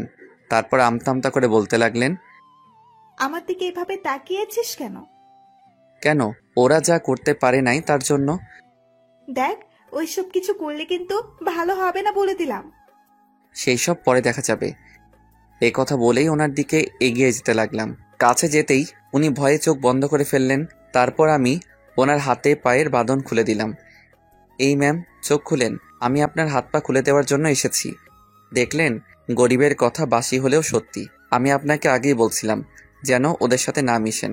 তার বিনিময়ে আপনি আমাকে 2টো থাপ্পড় দিলেন, ছোট লোক বলে অপমান করলেন। এবার দেখলেন তো কে আসল ছোট লোক। আপনি আমাকে দিনের পর দিন শুধু অপমান করে গেলেন, কারণে অকারণে চড়-থাপ্পড় মারতেন, কারণ আপনার মাঝে অহংকার আছে। আজকে যদি ওরা আপনার সাথে কিছু করে ফেলতো তাহলে কোথায় যেত আপনার সেই অহংকার? আমি আজ ইচ্ছে করলে এতদিন আপনি আমার সাথে যা কিছু করেছেন সব কিছুর প্রতিশোধ নিতে পারতাম, কিন্তু না, আমি তা করিনি, কারণ আমি সেই শিক্ষা পাইনি। আজ হয়তো অনেক কথা বলে ফেলেছি যেগুলো আমার বলা উচিত হয়নি, তার জন্য ক্ষমা করবেন। ও আরেকটা কথা, আপনাদের বাড়িতে আমি আর 2 মাস থাকবো, ফাইনাল পরীক্ষা দিয়ে চলে যাব। দয়া করে এই কয়টা দিন আমাকে সহ্য করুন, এবার বাড়ি যেতে হবে, চলুন। একথা বলেই আমি কিছু দূর চলে আসলাম। কি ব্যাপার নীলা ম্যাম, আসছো না কেন? পিছন ফিরে তাকাতেই দেখে উনি মাটিতে বসে আছে। কি হলো, বসে গেলেন কেন? হাঁটতে পারছি না, পায়ে ব্যথা করছে। পায়ে কিভাবে পেলেন? পাটা তো ফুলে গেছে। আসলে ওরা যখন আমার হাত পা বাঁধছিল তখন ব্যথা লাগে। এখন বাড়ি কিভাবে যাবেন? আমি কিভাবে বলবো? তারপর আমি ভাবতে লাগলাম কি করা যায়। তারপর নীলা ম্যামকে কোলে তুলে নিলাম। সরি ম্যাম, এছাড়া কোনো উপায় ছিল না। তারপর ওনাকে কোলে নিয়ে গাড়ির কাছে আসলাম, ওনাকে গাড়িতে বসিয়ে দিলাম। তারপর গাড়ি ড্রাইভ করে বাড়িতে চলে আসলাম। আটার বস্তাটাকে আবার কোলে নিতে হলো। ওনাকে নিয়ে বাড়ির ভিতরে ঢুকতেই দেখলাম আঙ্কেল আন্টি দুজনেই সোফায় বসে আছে। আমাদের এই অবস্থা দেখে দুজনেই দাঁড়িয়ে পড়লেন। আমি গিয়ে নীলা ম্যামকে সোফায় বসিয়ে দিলাম। আঙ্কেল আমার কাছে এসে বলতে লাগলো, বাবা, নীলার কি হয়েছে? সেটা আমার থেকে উনি ভালো বলতে পারবে। এ কথা বলেই আমি রুমে চলে আসলাম। এদিকে আঙ্কেল নীলা ম্যামকে জিজ্ঞাসা করলেন কি হয়েছে। তারপর নীলা ম্যাম প্রথম থেকে শেষ পর্যন্ত যা হলো সবকিছু বললেন। সব শোনার পর আঙ্কেল রেগে গিয়ে বলতে লাগলেন, কি, ওদের এত বড় সাহস? ওরা আমার মেয়ের সাথে এসব করতে চেয়েছে? তুই শুধু ওদের নাম বল। আমার মনে হয় ওরা এখনো ওখানেই আছে, তুমি পুলিশ পাঠিয়ে দাও। ঠিক আছে, তাই হবে। এদিকে আমি রুমে বসে ভাবতে লাগলাম আঙ্কেল বাড়িতে কখন এলেন, ওনা তো দেশের বাইরে থাকার কথা। এসব ভাবছিলাম, হঠাৎই দরজা ধাক্কানোর শব্দ পেলাম। দরজা খুলে দেখে আঙ্কেল দাঁড়িয়ে আছে। আমাকে দেখে সাথে সাথে জড়িয়ে ধরলেন। তারপর বলতে লাগলেন, তোমাকে কি বলে যে ধন্যবাদ দিব তা বুঝতে পারছি না। আঙ্কেল, ধন্যবাদের কি আছে, আমি তো আমার কাজ করেছি। তুমি একবার আমার জীবন বাঁচিয়েছো, আর আজ আমার মেয়ের। তুমি তো আমাকে ঋণী করে ফেললে। আঙ্কেল কি যে বলে না। চলো এবার নিচে চলো, ডিনার করবে। তারপর আমি নিচে চলে গেলাম। খাবার টেবিলে গিয়ে দেখলাম নীলা ম্যাম আগে থেকে বসে আছে। আমি গিয়ে আমার খাবারটা নিয়ে যেই চলে আসতে যাব অমনি কেউ একজন বলল, তুমি এখানে বসে খেতে পারো, উপরে যেতে হবে না। কথাটা কে বলল তা শোনার জন্য যেই পিছনে ফিরলাম আমি তো দেখলাম নীলা ম্যাম দাঁড়িয়ে আছে। আমি আঙ্কেলকে জিজ্ঞাসা করলাম, আঙ্কেল, কথাটা কি আপনি বলেছেন? না তো। তাহলে নিশ্চয়ই আন্টি বলেছে। না বাবা, আমি বলিনি। তাহলে কে বলল? নীলা ম্যাম বলতে লাগলেন, আমি বলেছি তুমি এখানে বসে খেতে পারো। আমি তো ওনার কথা শুনে হয়ে গেলাম। যেই মেয়ে আমাকে দেখতে পারে না, আমাকে দেখলেই নাকি তার গা জ্বলে, সে আমাকে তার সাথে এক টেবিলে খেতে বলছে, আবার তুমি করে বলছে। কি হলো, দাঁড়িয়ে আছো কেন, বসো। আঙ্কেল আন্টির দিকে তাকিয়ে দেখি ওনারাও করে তাকিয়ে আছে। আমার মতো হয়তো তারাও নীলা ম্যামের কথাগুলো বিশ্বাস করতে পারছে না। না ম্যাম, আমি এখানে বসে খাবার খেলে আপনার সমস্যা হবে। আমার কোনো সমস্যা হবে না, তুমি বসো। আমি আর কথা না বলে আমার খাবার নিয়ে উপরে চলে গেলাম। আমাকে এভাবে চলে যেতে নীলা ম্যাম আঙ্কেলকে বলতে লাগলো, বাবা, ও চলে গেল কেন? তুই ওর সাথে এতদিন যা করেছিস, তারপর তুই কি করে ভাবলি ও তোর সাথে বসে এক টেবিলে খাবার খাবে? আজ যদি ওর জায়গায় অন্য কেউ থাকতো তাহলে তোর থেকে সবকিছুর প্রতিশোধ নিত। ওর সাথে আর খারাপ ব্যবহার করিস না। এবার খাবারটা শেষ কর। এদিকে আমি রুমে এসে খাবার খেতে লাগলাম। খাবার খাওয়া শেষ করে ঘুমানোর প্রস্তুতি নিলাম। চোখ বন্ধ করে ঘুমানোর চেষ্টা করলাম, কিন্তু ঘুম আসছে না। শুধু নীলা ম্যামের কথাগুলো মনে পড়ছে। উনি কিভাবে আমার সাথে এত ভালো ব্যবহার করছেন, এমনটা তো হওয়ার কথা নয়। হয়তো ওনার সম্মান বাঁচিয়েছি তাই ভালো ব্যবহার। ধুর, মাথায় কিছু আসছে না। কে জানে কি চলছে ওর মনে। নীলা ম্যাম রুমে এসে ভাবতে লাগলেন, আজ পর্যন্ত ছেলেটাকে শুধু অপমান করে গেলাম। সত্যিই তো, আজ যদি ওর জায়গায় অন্য কেউ থাকতো তাহলে হয়তো আমার সাথে খারাপ কিছু হতো না। এতদিন যা অন্যায় করেছি সবকিছুর জন্য ক্ষমা চাইতে হবে। আমি ঘুমানোর চেষ্টা করছি, কিন্তু কিছুতেই ঘুম আসছে না। তাই মনে করলাম কিছুক্ষণ ফোন ঘাটাঘাটি করি। ফোনটা হাতে নিয়ে বন্ধ হয়ে গেছে। দূর, এখন কি করব? তারপর ফোনটা চার্জে লাগিয়ে ঘুমানোর চেষ্টা করলাম। ফজরের আজানের শব্দে ঘুমটা ভেঙে গেল। তারপর উঠে মসজিদে চলে গেলাম। নামাজ পড়া শেষ করে বাইরে কিছুক্ষণ হাঁটাহাঁটি করলাম। তারপর বাসায় চলে আসলাম। এসে দেখতে পেলাম এখনো কেউ ঘুম থেকে ওঠেনি। তাই আমি রুমে এসে পড়া শুরু করে দিলাম। আমি মাথা নিচু করে বই পড়ছিলাম। হঠাৎই কেউ একজন চা হাতে নিয়ে আমার সামনে দাঁড়ালো। আমি ভাবলাম হয়তো কাজের মেয়েটা এসে, তাই না দেখে বলতে লাগলাম, চাটা এখানে রেখে চলে যাও। মেয়েটা বলে আচ্ছা ঠিক আছে। আমি ভাবতে লাগলাম কি ব্যাপার, ওর ভয়েস চেঞ্জ হলো কিভাবে। আমি মাথা তুলে যেই উপরের দিকে তাকালাম, দেখলাম নীলা ম্যাম দাঁড়িয়ে আছে চা নিয়ে। তারপর আমার আর কিছুই মনে নেই, মানে আমি অজ্ঞান হয়ে গেলাম। যখন জ্ঞান ফিরল তখন দেখলাম আমি বিছানায় শুয়ে আছি আর নীলা ম্যাম আমার পাশে বসে আছে। ওই, তোমার কি হয়েছিল? হঠাৎ করে জ্ঞান হারালে কেন? আপনাকে দেখে। কি, আমাকে দেখে জ্ঞান হারালে? হাসবেন না বলে দিলাম। আমি কি ভূত না পেতনি যে আমাকে দেখে জ্ঞান হারাতে হবে? না, তা হবেন কেন? আমার এই অবস্থা হয়েছে আপনি যে কাজটা করছেন তা দেখে। আমি আবার কি কাজ করলাম? ওই যে আমার জন্য চা নিয়ে আসলেন। যেই মেয়ে আমাকে অপমান না করে, এক মুহূর্ত থাকতে পারে না, সে আমার জন্য চা নিয়ে আসছে। ব্যাপারটা ঠিক হজম করতে পারলাম না, তাই জ্ঞান হারালাম। আমি জানি এতদিন তোমার সাথে অনেক অন্যায় করেছি। আমি আমার ভুল বুঝতে পেরেছি। প্লিজ তুমি আমাকে ক্ষমা করে দাও।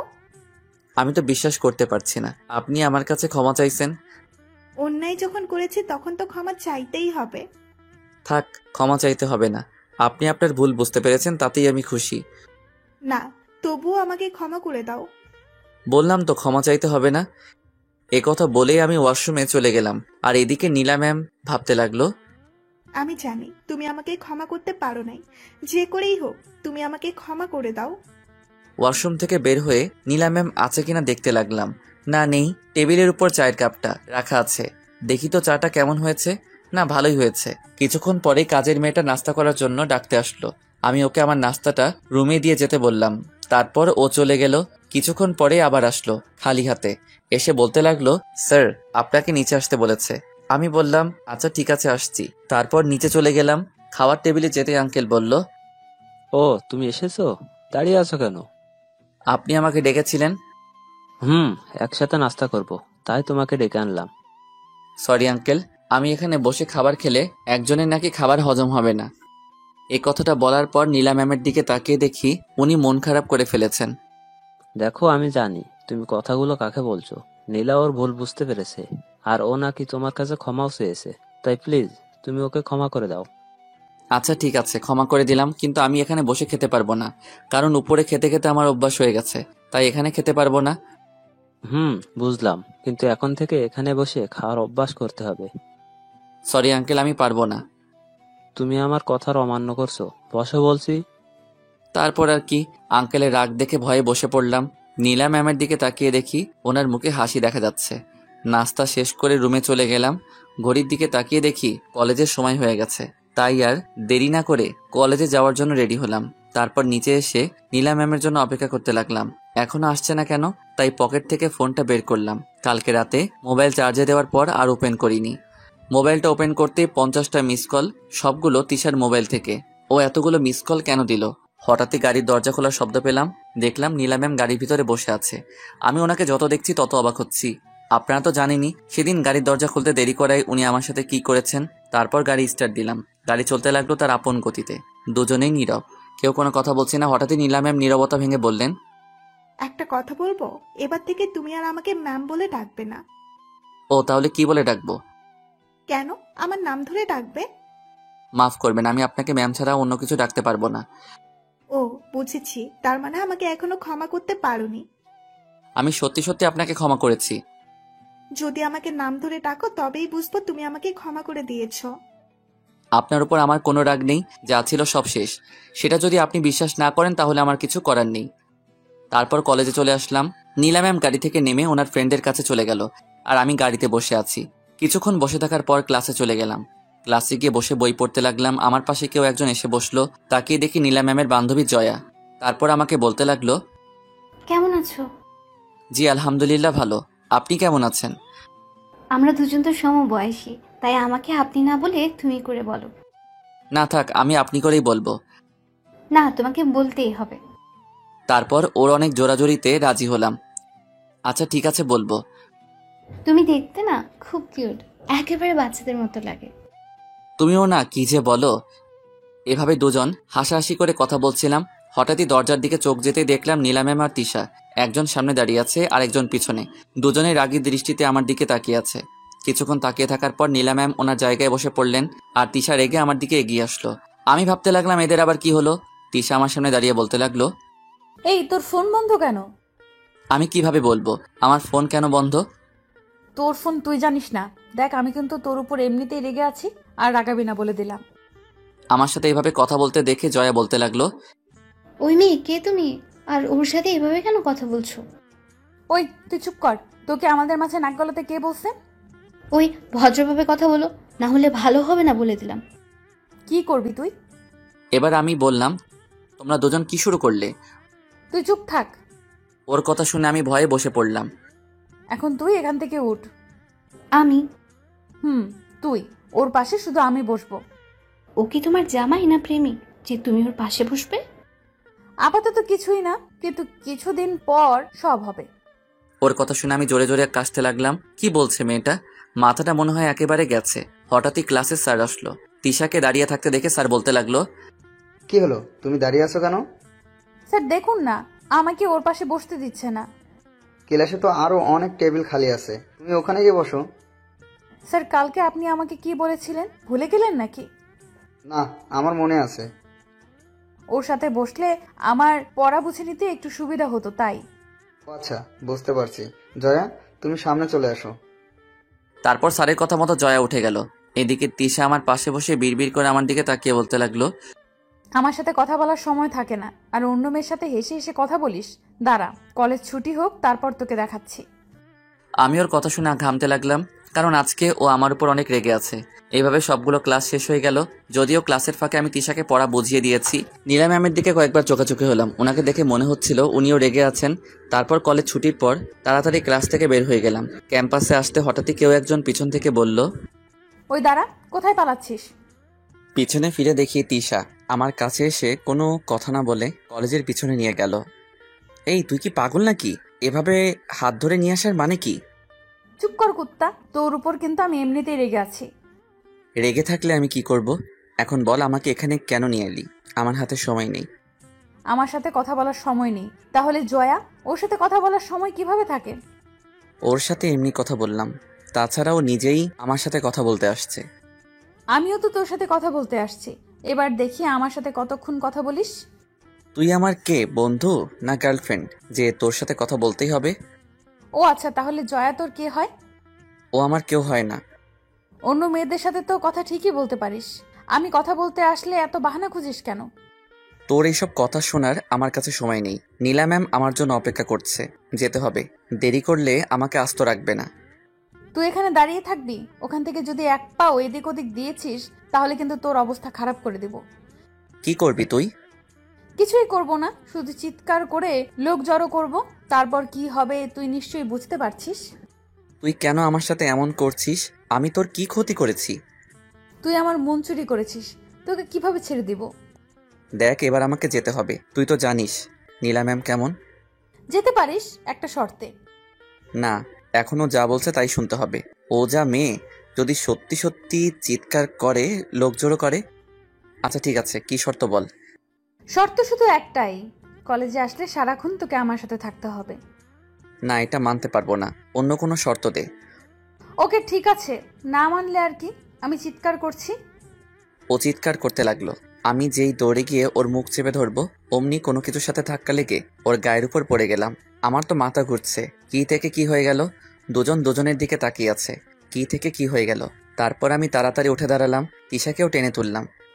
সরি, আসলে কিভাবে হয়ে গেল বুঝতে পারিনি। কিছুই বলছে না, লজ্জায় মাথা নিচু করে দাঁড়িয়ে আছে। আমি তোর শর্ত মানতে রাজি। এই কথা বলেই দৌড়ে ওখান থেকে চলে আসলাম। এদিকে আমি চলে আসার পর তিশা মুচকি এসে বলতে লাগলো, পাগলটা কি করলো? আমি দৌড়ে গাড়ির কাছে চলে আসলাম। এসে দেখি নীলা ম্যাম সামনে বসে আছে। আমাকে দেখে বলতে লাগলো, এতক্ষণ কোথায় ছিলে? সরি ম্যাম, আসলে একটা কাজ ছিল। তা কি কাজ জানতে পারি? আপনি না জানলেও চলবে। আর আপনি সামনে কেন বসলেন? কেন, আমি কি সামনে বসতে পারি না? বসতে পারেন, যদি আপনার সাথে টাচ লাগে তাহলে তো আপনার শরীর নোংরা হয়ে যাবে। এ কথা বলতেই নীলা ম্যামের মুখটা কালো হয়ে গেল। তারপর আমাকে বলতে লাগলো, তুমি কি আমাকে এখন আগের নীলা ভাবছো? আমি সত্যিই বদলে গেছি। আমি জানি, তবুও। তবুও কি?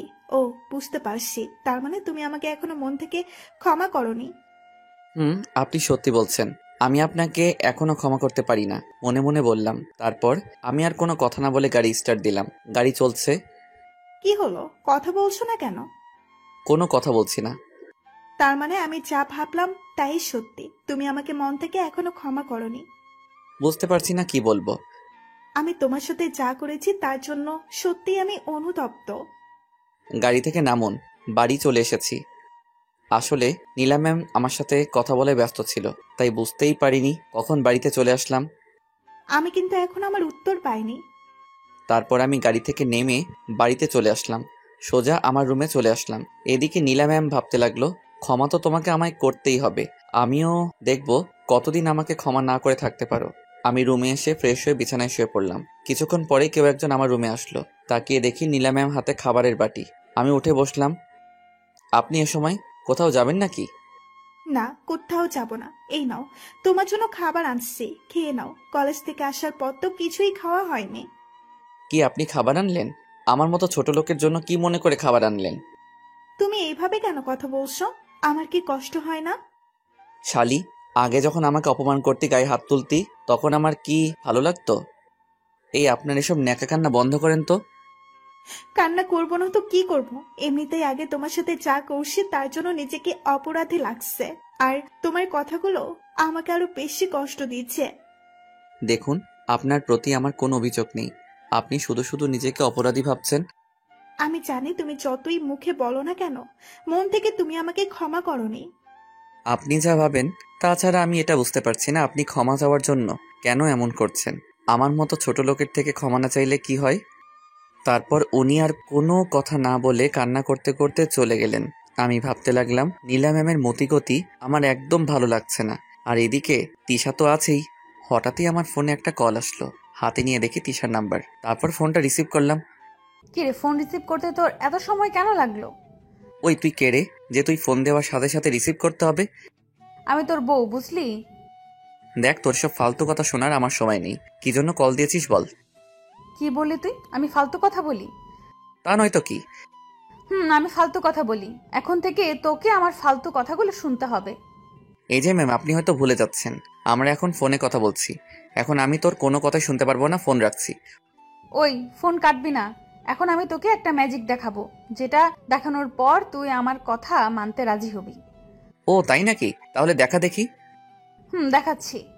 কিছুক্ষণ পর তোর হোয়াটসঅ্যাপে আমি দুটো ছবি পাঠিয়েছি, ছবিগুলো গিয়ে দেখ। তারপর হোয়াটসঅ্যাপে গিয়ে দেখি তিশা সত্যি ছবি পাঠিয়েছে। তারপর ছবিগুলো দেখার সাথে সাথে আমার চোখ কপাল উঠে গেল। এ আমি কি দেখছি? ছবিতে দেখা যাচ্ছে আমি তিশার গায়ের উপর, আর তিশা আমার নিচে। যখন আমি তিশার গায়ের উপর পড়ে যাই তখন ছবিগুলো ওঠানো হয়। কিন্তু এটা কিভাবে সম্ভব? তখন তো তিশার হাতে ফোন ছিল না। না, আমাকে জানতে হবে। তারপর আমি নিজেই তিশাকে ফোন দিলাম। ফোন দেওয়ার সাথে সাথে রিসিভ করলো। মনে হচ্ছিল যেন আমার ফোন দেওয়ার অপেক্ষা ছিল। ওই কুত্তি, তুই ছবিগুলো কখন তুললি? আগে বল ম্যাজিকটা কেমন লাগলো? দেখ, আমি কিন্তু তোর উপর এমনিতেই রেগে আছি। আমি কি করেছি যে আমার বাবুটা রেগে আছে? কে বাবু? কিসের বাবু? এসব কি বলছিস? দেখ, আমি তোকে যা বলছি তার উত্তর দে। বল, ছবিগুলো কিভাবে তুললি? বলবো, সব বলবো, তবে ফোনে নয়। তুই এই ঠিকানায় চলে আয়। আমি কোথাও যেতে পারবো না, যা বলার ফোনে বল। ওকে, তুই যদি এখন না আসিস তাহলে আমি এই ছবিগুলো ফেসবুকে আপলোড করে দিব। তারপর কি হবে তুই নিশ্চয়ই বুঝতে পারছিস। তুই আমাকে ব্ল্যাকমেইল করছিস? করছি। এখন বেশি কথা না বলে 10 মিনিটের মধ্যে চলে আয়। আসছি। তিশার কথায় নারাজি হয়ে পারলাম না। আপনারা তো দেখলেন কেমন ডেঞ্জারাস মেয়ে, তাই রাজি হয়ে গেলাম যদি সত্যি সত্যি আপলোড করে দেয়। তারপর তিশার সাথে দেখা করার জন্য যেই রুম থেকে বের হব, সামনে তাকিয়ে দেখি নীলা ম্যাম দাঁড়িয়ে আছে। আমাকে দেখে বলতে লাগলো, আরিয়ান, তুমি কি কোথাও যাচ্ছ? জি ম্যাম, একটু বাইরে বের হচ্ছিলাম। ওকে, আমিও তোমার সাথে যাব, চলো। এ আবার কোথা থেকে আসলো? ঠিক আছে চলুন। তারপর নীলা ম্যাম আর আমি নিচে চলে আসলাম, দুজনেই গাড়িতে বসলাম। তারপর গাড়ি স্টার্ট দিলাম, দুজনেই নীরব, কেউ কোনো কথা বলছি না। আমি আমার গন্তব্যে পৌঁছে গেলাম। কি হলো, গাড়ি থামালে কেন? ম্যাম, আমি এখানে নামবো, আপনি কোথায় যাবেন? তুমি যেখানে যাবে সেখানেই আমি যাব, তোমার সাথে সময় কাটানোর জন্য। তোমাকে যে ভালোবেসে ফেলেছি। না, আমি কোথাও যাব না। ওকে ঠিক আছে, তাহলে আপনি থাকেন, আমি যাচ্ছি। না, আমিও তোমার সাথে যাব। কি বলছেন আপনি? আমার মতো ছোট লোকের সাথে কোথাও গেলে তো আপনার মান সম্মান চলে যাবে। তুমি কেন আমার সাথে এমন করছো? আপনার সাথে কিছু করার ক্ষমতা আমার নেই। এ কথা বলে আমি চলে আসলাম। নীলা ম্যাম হয়তো আরো কিছু বলতে চেয়েছে। তিশার দেওয়া ঠিকানায় গিয়ে দেখি একটা বড় রেস্টুরেন্ট। এত বড় রেস্টুরেন্ট আগে কখনো আসিনি। ভিতরে গিয়ে দেখি অনেক লোকজন। তিশাকে এখন কোথায় পাবো? একটা কল দিয়ে দেখি। মোবাইল নেওয়ার জন্য যেই পকেটে হাত দিলাম, অমনি কোথা থেকে তিশা আমার সামনে দাঁড়ালো।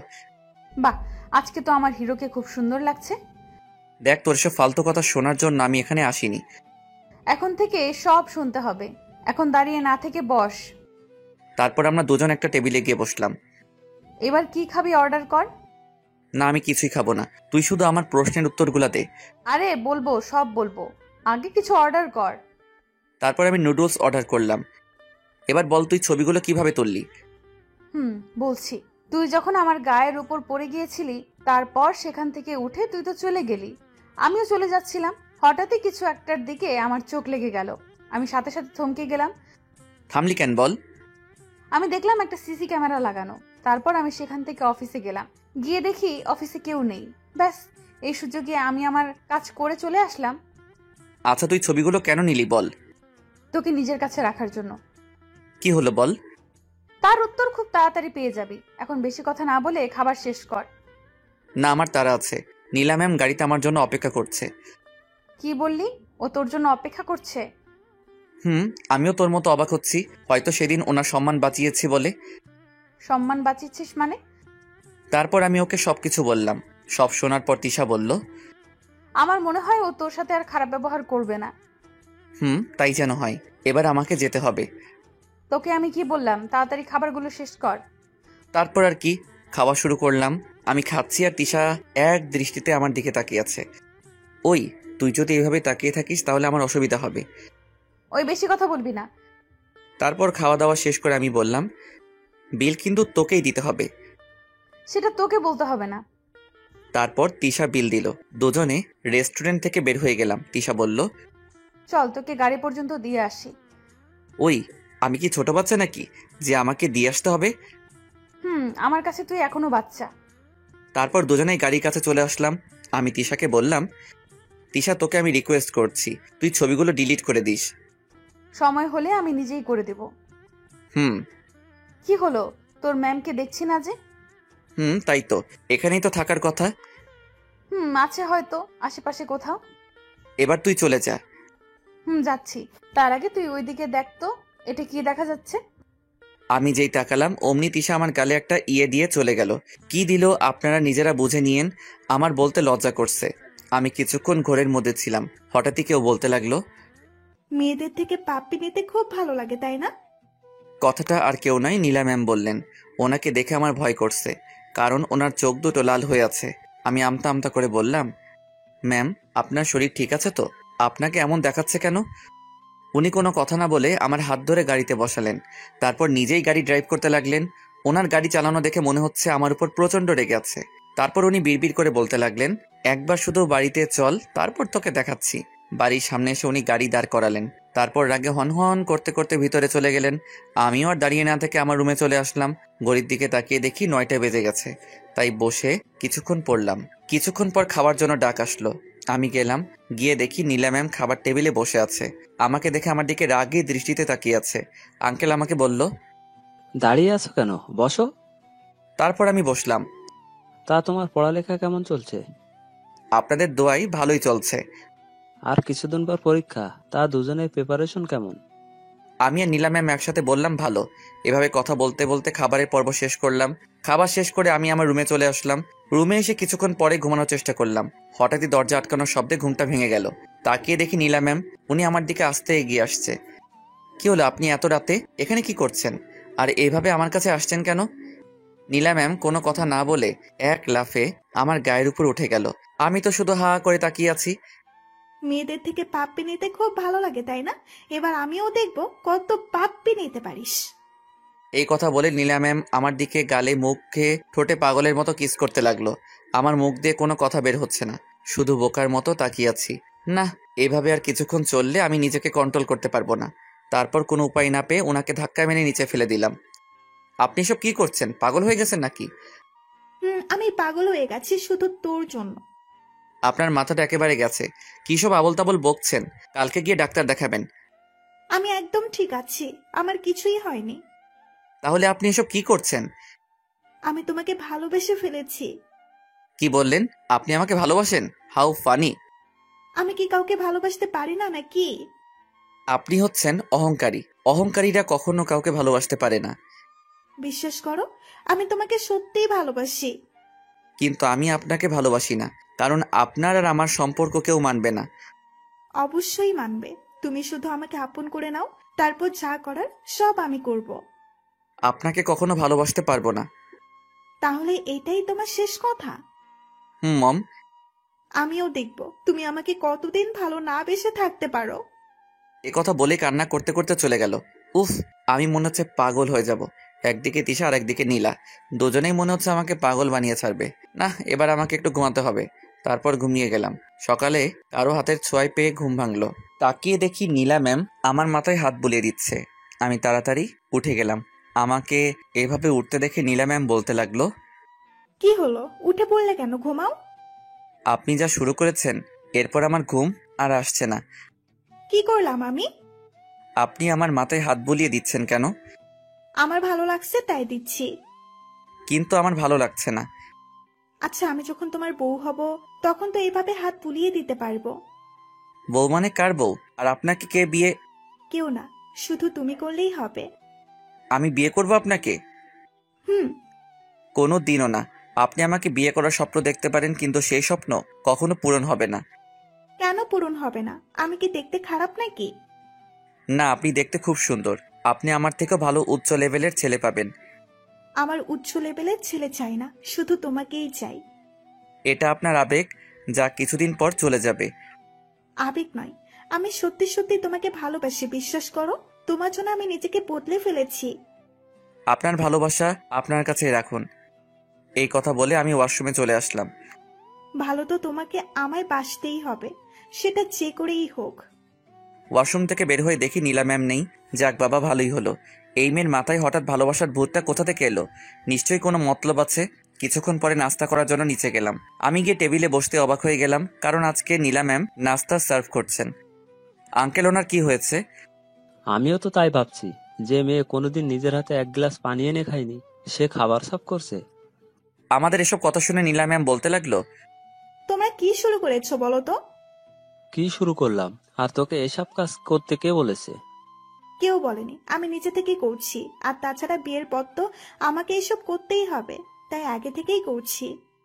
তোর যেখানে বিয়ে দিব সেখানে তোকে এসব কিছুই করতে হবে না, এক্কেবারে রাজরানীর মতো থাকবি। না, আমি রাজরানীর মতো থাকতে চাই না। আর আমি যাকে বিয়ে করব তার বাড়িতে আমাকে এসব কিছু করতে হবে।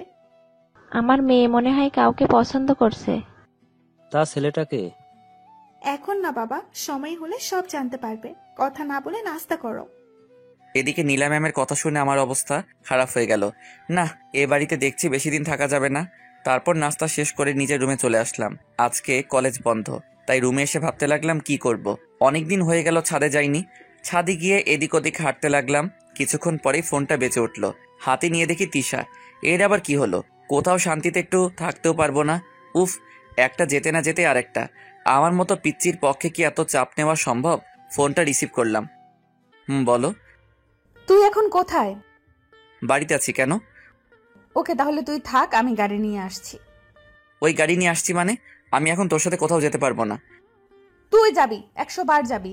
তুই আমাকে এখন বাড়ির ঠিকানাটা দে। না, আমি দিতে পারবো না।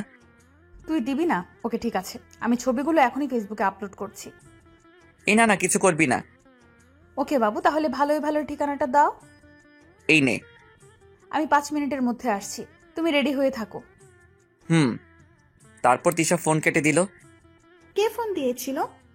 চেয়ে দেখি নীলা ম্যাম। একটা ফ্রেন্ড। কোন ফ্রেন্ড? সত্যি বলবে? আসলে কালকে যার সাথে দেখা করতে গিয়েছিলাম সে। এ কথা বলতে না বলতে নীলা ম্যাম তেলে বেগুনে জ্বলে উঠল। তারপর বলতে লাগলো, কি তুই এই কুত্তিটার সাথে দেখা করতে যাচ্ছিস? তুই যদি বাড়ির বাহিরে এক পা রেখেছিস তাহলে আমি তোর ঠ্যাং ভেঙে ফেলবো। যাব, 100 বার যাব। আপনি আমার কে হন? দেখতে চাস তুই আমার কে? এ কথা বলেই নীলা ম্যাম আমার মাথার পিছনে হাত দিয়ে ওনার ঠোঁটের সাথে আমার ঠোঁট লাগিয়ে দিলেন। তারপর নীলা ম্যাম আমার ঠোঁটের উপরে অত্যাচার করতে লাগলো। এইভাবে পুরো 5 মিনিট অত্যাচার করলো। তারপর ছেড়ে দিয়ে বলতে লাগলো, এবার নিশ্চয়ই বুঝে গেছো তুমি আমার কে হও, আর বাড়ির বাইরে বের হবার কথা যেন মাথায়ও না আসে। এ কথা বলেই নীলা ম্যাম চলে গেল। এদিকে আমি পড়লাম মাইন্ডকার চিপাই, একদিকে তিশা আর একদিকে নীলা। এসব ভাবতে ভাবতে আবার কল আসলো। আর কেউ নয়, তিশা কল দিল। রিসিভ করতে তিশা বলতে লাগলো, কিরে, কোথায় তুই? বাড়িতে। তুই কি চলে এসেছিস? আমি বাইরে দাঁড়িয়ে আছি, তুই তাড়াতাড়ি চলে আয়। কুর্তিটা তাহলে চলে এসেছে। এখন একে কিভাবে ম্যানেজ করব? না, কিছু একটা করতে হবে। আসলে আমার না শরীর খারাপ করছে, কোথাও যেতে পারবো না। কি বললি? তোর শরীর খারাপ করছে? আমাকে আগে বলবি না? আসলে হঠাৎ করে শরীর খারাপ হয়ে গেল। চুপ কর, মিথ্যা বলার জায়গা পাস না, তাই না? এই রে, ও তো মনে হয় ধরে ফেলেছে। এখন কি করি? সত্যি বলছি, বিশ্বাস কর।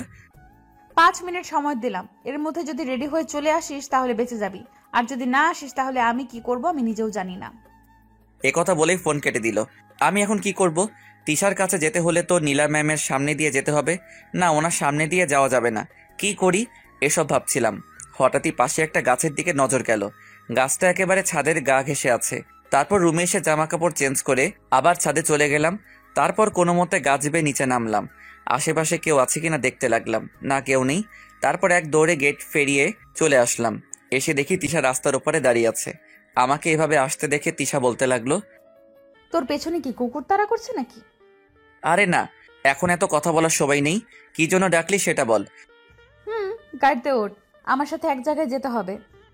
দেখ, আমি এখন কোথাও যেতে পারবো না, বাড়িতে কাজ আছে। আমি যখন বলেছি তাহলে তোকে যেতেই হবে। এবার আমি কি করি? নীলা ম্যাম যদি বাড়িতে না দেখে তাহলে কি হবে? উফ, কি যে করি। তিশা দেখ, তুই আমার বোনের মতো। আমি ভাই হয়ে তোকে রিকোয়েস্ট করছি, প্লিজ আমাকে যেতে দে। কথা বলার সাথে সাথে তিশা রেগে গেল। ওর চোখ দিয়ে যেন আগুনের গোলা বের হচ্ছে। আমার কলার ধরে বলতে লাগলো, কি বললি? আমি তোর বোনের মতো? তোকে তো আমার বোনের মতো দেখি। চুপ! আর একবার যদি তুই কথাটা বলেছিস তাহলে আমি তোর নাক ফাটিয়ে দিব। আর এতে রেগে যাওয়ার কি আছে? আমি কি ভুল কিছু বললাম? ওই, আমি কি তোর মায়ের পেটের বোন হই? না, কিন্তু আমি তোকে সবসময় ওই নজরে দেখেছি। ওকে, এবার থেকে আমাকে গার্লফ্রেন্ড হিসেবে দেখবি। আমার আর খেয়ে দে কোনো কাজ নেই। তোর মতো পেতনিকে আমি গার্লফ্রেন্ড ভাববো? কি বললি? আমি পেতনি? এবার তোকে দেখাচ্ছি। তুই বাড়িতে যাবি তাই না? আমিও দেখব কি করে তুই আজকে বাড়ি যাস। কথা বলে তিশা সোজা আমার হাত ধরে গাড়ির ভিতরে নিয়ে গেল। তারপর গাড়ি চালাতে লাগলো। এদিকে নীলা ম্যাম আমাকে বাড়িতে না দেখে কান্না শুরু করে দিলেন। মনে মনে বলতে লাগলো, না, আরিয়ান শুধু আমার, ওকে ছাড়া আমি বাঁচবো না। যে করেই হোক ওকে আমার পেতেই হবে। ওই তিশা মেয়েটার হাব ভাব দেখে মনে হচ্ছে ও আরিয়ানকে ভালোবাসে। না, এবার সবকিছু বাবাকে জানাতে হবে। কথা বলে ওর বাবার রুমে চলে গেল। বাবা, তোমার সাথে আমার কিছু কথা আছে। তোর আবার কি হলো? তোকে এমন দেখাচ্ছে কেন? বাবা, আমি একদম ঠিক আছি, আমার কিছু হয়নি। তোকে দেখে মনে হচ্ছে তুই কান্না করেছিস। করেছি। কি বললি? তুই কান্না করেছিস? কার এত বড় সাহস যে আমার মেয়েকে কাঁদিয়েছে? বাবা, আমি ওকে খুব ভালোবাসি, কিন্তু ও কিছুতেই বুঝতে চাইছে না। ওকে ছাড়া আমি বাঁচবো না। তুই কার কথা বলছিস? আর কাকে ছাড়া বাঁচবি না? বাবা, আমি আরিয়ানকে ভালোবাসি। ওকে যদি না পাই তাহলে আমি মরে যাব। কি বলছিস এসব? তুই আরিয়ানকে ভালোবাসিস? বাবা, বিশ্বাস করো, আমি ওকে সত্যিই ভালোবাসি। দেখ, ওর সাথে আমাদের যায় না। ও তোকে বিয়ের পর খাওয়াবে কি? কেন বাবা, আমাদের কি কম আছে নাকি? তাছাড়া ও তো লেখাপড়া করছে। তুমি ওকে আমাদের কোম্পানিতে একটা চাকরি দিলেই তো হয়। তা হয়, কিন্তু আমি জেনে শুনে কিভাবে? ঠিক আছে, তাহলে থাকো, আমি চলে যাচ্ছি। চলে যাচ্ছিস মানে? আমি এই বাড়ি ছেড়ে চলে যাচ্ছি। কি বলছিস কি তুই? তোর মাথা ঠিক আছে? বাবা, আমি একদম ঠিক আছি। দেখ, পাগলামি করিস না, ও তোকে সুখে রাখতে পারবে না। আমি যাচ্ছি। এই কথা বলে নীলা ম্যাম কান্না করতে করতে চলে গেল। এদিকে আঙ্কেল ভাবতে লাগলো, নীলা যা বলেছে ভুল কিছু বলেনি। অনেক তো টাকার পিছনে দৌড়ালাম, এবার কি টাকার জন্য আমার মেয়ের সুখ নষ্ট করব নাকি? তাছাড়া আরিয়ানও তো ভালো ছেলে, আমি জানি ও আমার মেয়েকে সুখে রাখবে। না, আমার মেয়ে যখন ওকে ভালোবাসে তাহলে ওর সাথেই বিয়ে দিব। না, গিয়ে দেখি নীলা কি করছে। আঙ্কেল নীলা ম্যামের রুমের সামনে যেতেই নীলা ম্যাম হাতে লাগেজ নিয়ে ঘর থেকে বের হলেন। নীলা দাঁড়া বলছি, আমার কথাটা শোন। না, আমি তোমার কোনো কথা শুনবো না। আচ্ছা ঠিক আছে, তোর সাথে আরিয়ানের বিয়ে দেবো। এ কথা বলতে নীলা ম্যাম লাগেজটা ফেলে দিয়ে দৌড়ে এসে ওনার বাবাকে জড়িয়ে ধরলেন। তারপর বলতে লাগলেন, সত্যি তুমি ওর সাথে আমার বিয়ে দেবে? দিব। বাবা, বলো না কবে বিয়ে দেবে? আগে ওর পড়ালেখা শেষ হোক তারপর। এখন দিলে কি হবে? এখন যদি তোদের বিয়ে দেই তাহলে দুজনের পড়ালেখা শেষ হয়ে যাবে, আর তার সাথে ভবিষ্যতও। এভাবে ওরা বাবা মেয়ে মিলে কথা বলতে লাগলো। এদিকে আমার অবস্থা একেবারে খারাপ হয়ে যাচ্ছে। আমি শুধু নীলা ম্যামের কথা ভাবছি। না জানি আমাকে না দেখতে পেয়ে কি করছে। তিশা আমাকে নিয়ে একটা পার্কে এলো। পার্কে এসে তিশা আমাকে একটা নির্জন জায়গায় নিয়ে এলো। ওই, আমাকে এখানে নিয়ে এলি কেন? সবাই যে জন্য আসে, মানে প্রেম করতে এসেছি। দেখ, আমার এসব ভালো লাগছে না, আমি বাড়ি যাচ্ছি। তুই এখান থেকে কোথাও যাবি না, দাঁড়িয়ে থাক, আমি আসছি। এ কথা বলেই তিশা চলে গেল, আর আমি দাঁড়িয়ে রইলাম। কিছুক্ষণ পর আবার ফিরে আসলো, কিন্তু ওর হাতে ফুল দেখা যাচ্ছে কেন? আজকে তিশাকে অনেক সুন্দর লাগছে, যেটা আমি প্রথমে খেয়াল করিনি। এসব ভাবতে ভাবতে তিশা কখন যে আমার সামনে চলে এলো বুঝতেই পারিনি। তারপর তিশা আমার সামনে হাঁটু গেড়ে বসে বলতে লাগলো, দেখো আরিয়ান, আমি ঘুরিয়ে ফিরে কথা বলতে পারি না, যা বলার সোজাসুজি বলি। জানি না তুমি কথাটা কিভাবে নিবে, কিন্তু তোমাকে কথাটা না বলা পর্যন্ত আমার শান্তি হচ্ছিল না। তারপর তিশা বলল, আরিয়ান, আমি তোমাকে ভালোবাসি, আই লাভ ইউ, প্লিজ আমাকে ফিরিয়ে দিও না। ওর কথা শুনে আমি বোবা হয়ে গেলাম। মুখ দিয়ে কোনো কথা বের হচ্ছে না। তিশা কি বলছে? ওরও কি নীলা ম্যামের মতো খারাপ হয়ে গেল নাকি? আমাকে চুপ থাকতে দেখে তিশা বলতে লাগলো, কি হলো, কি ভাবছো?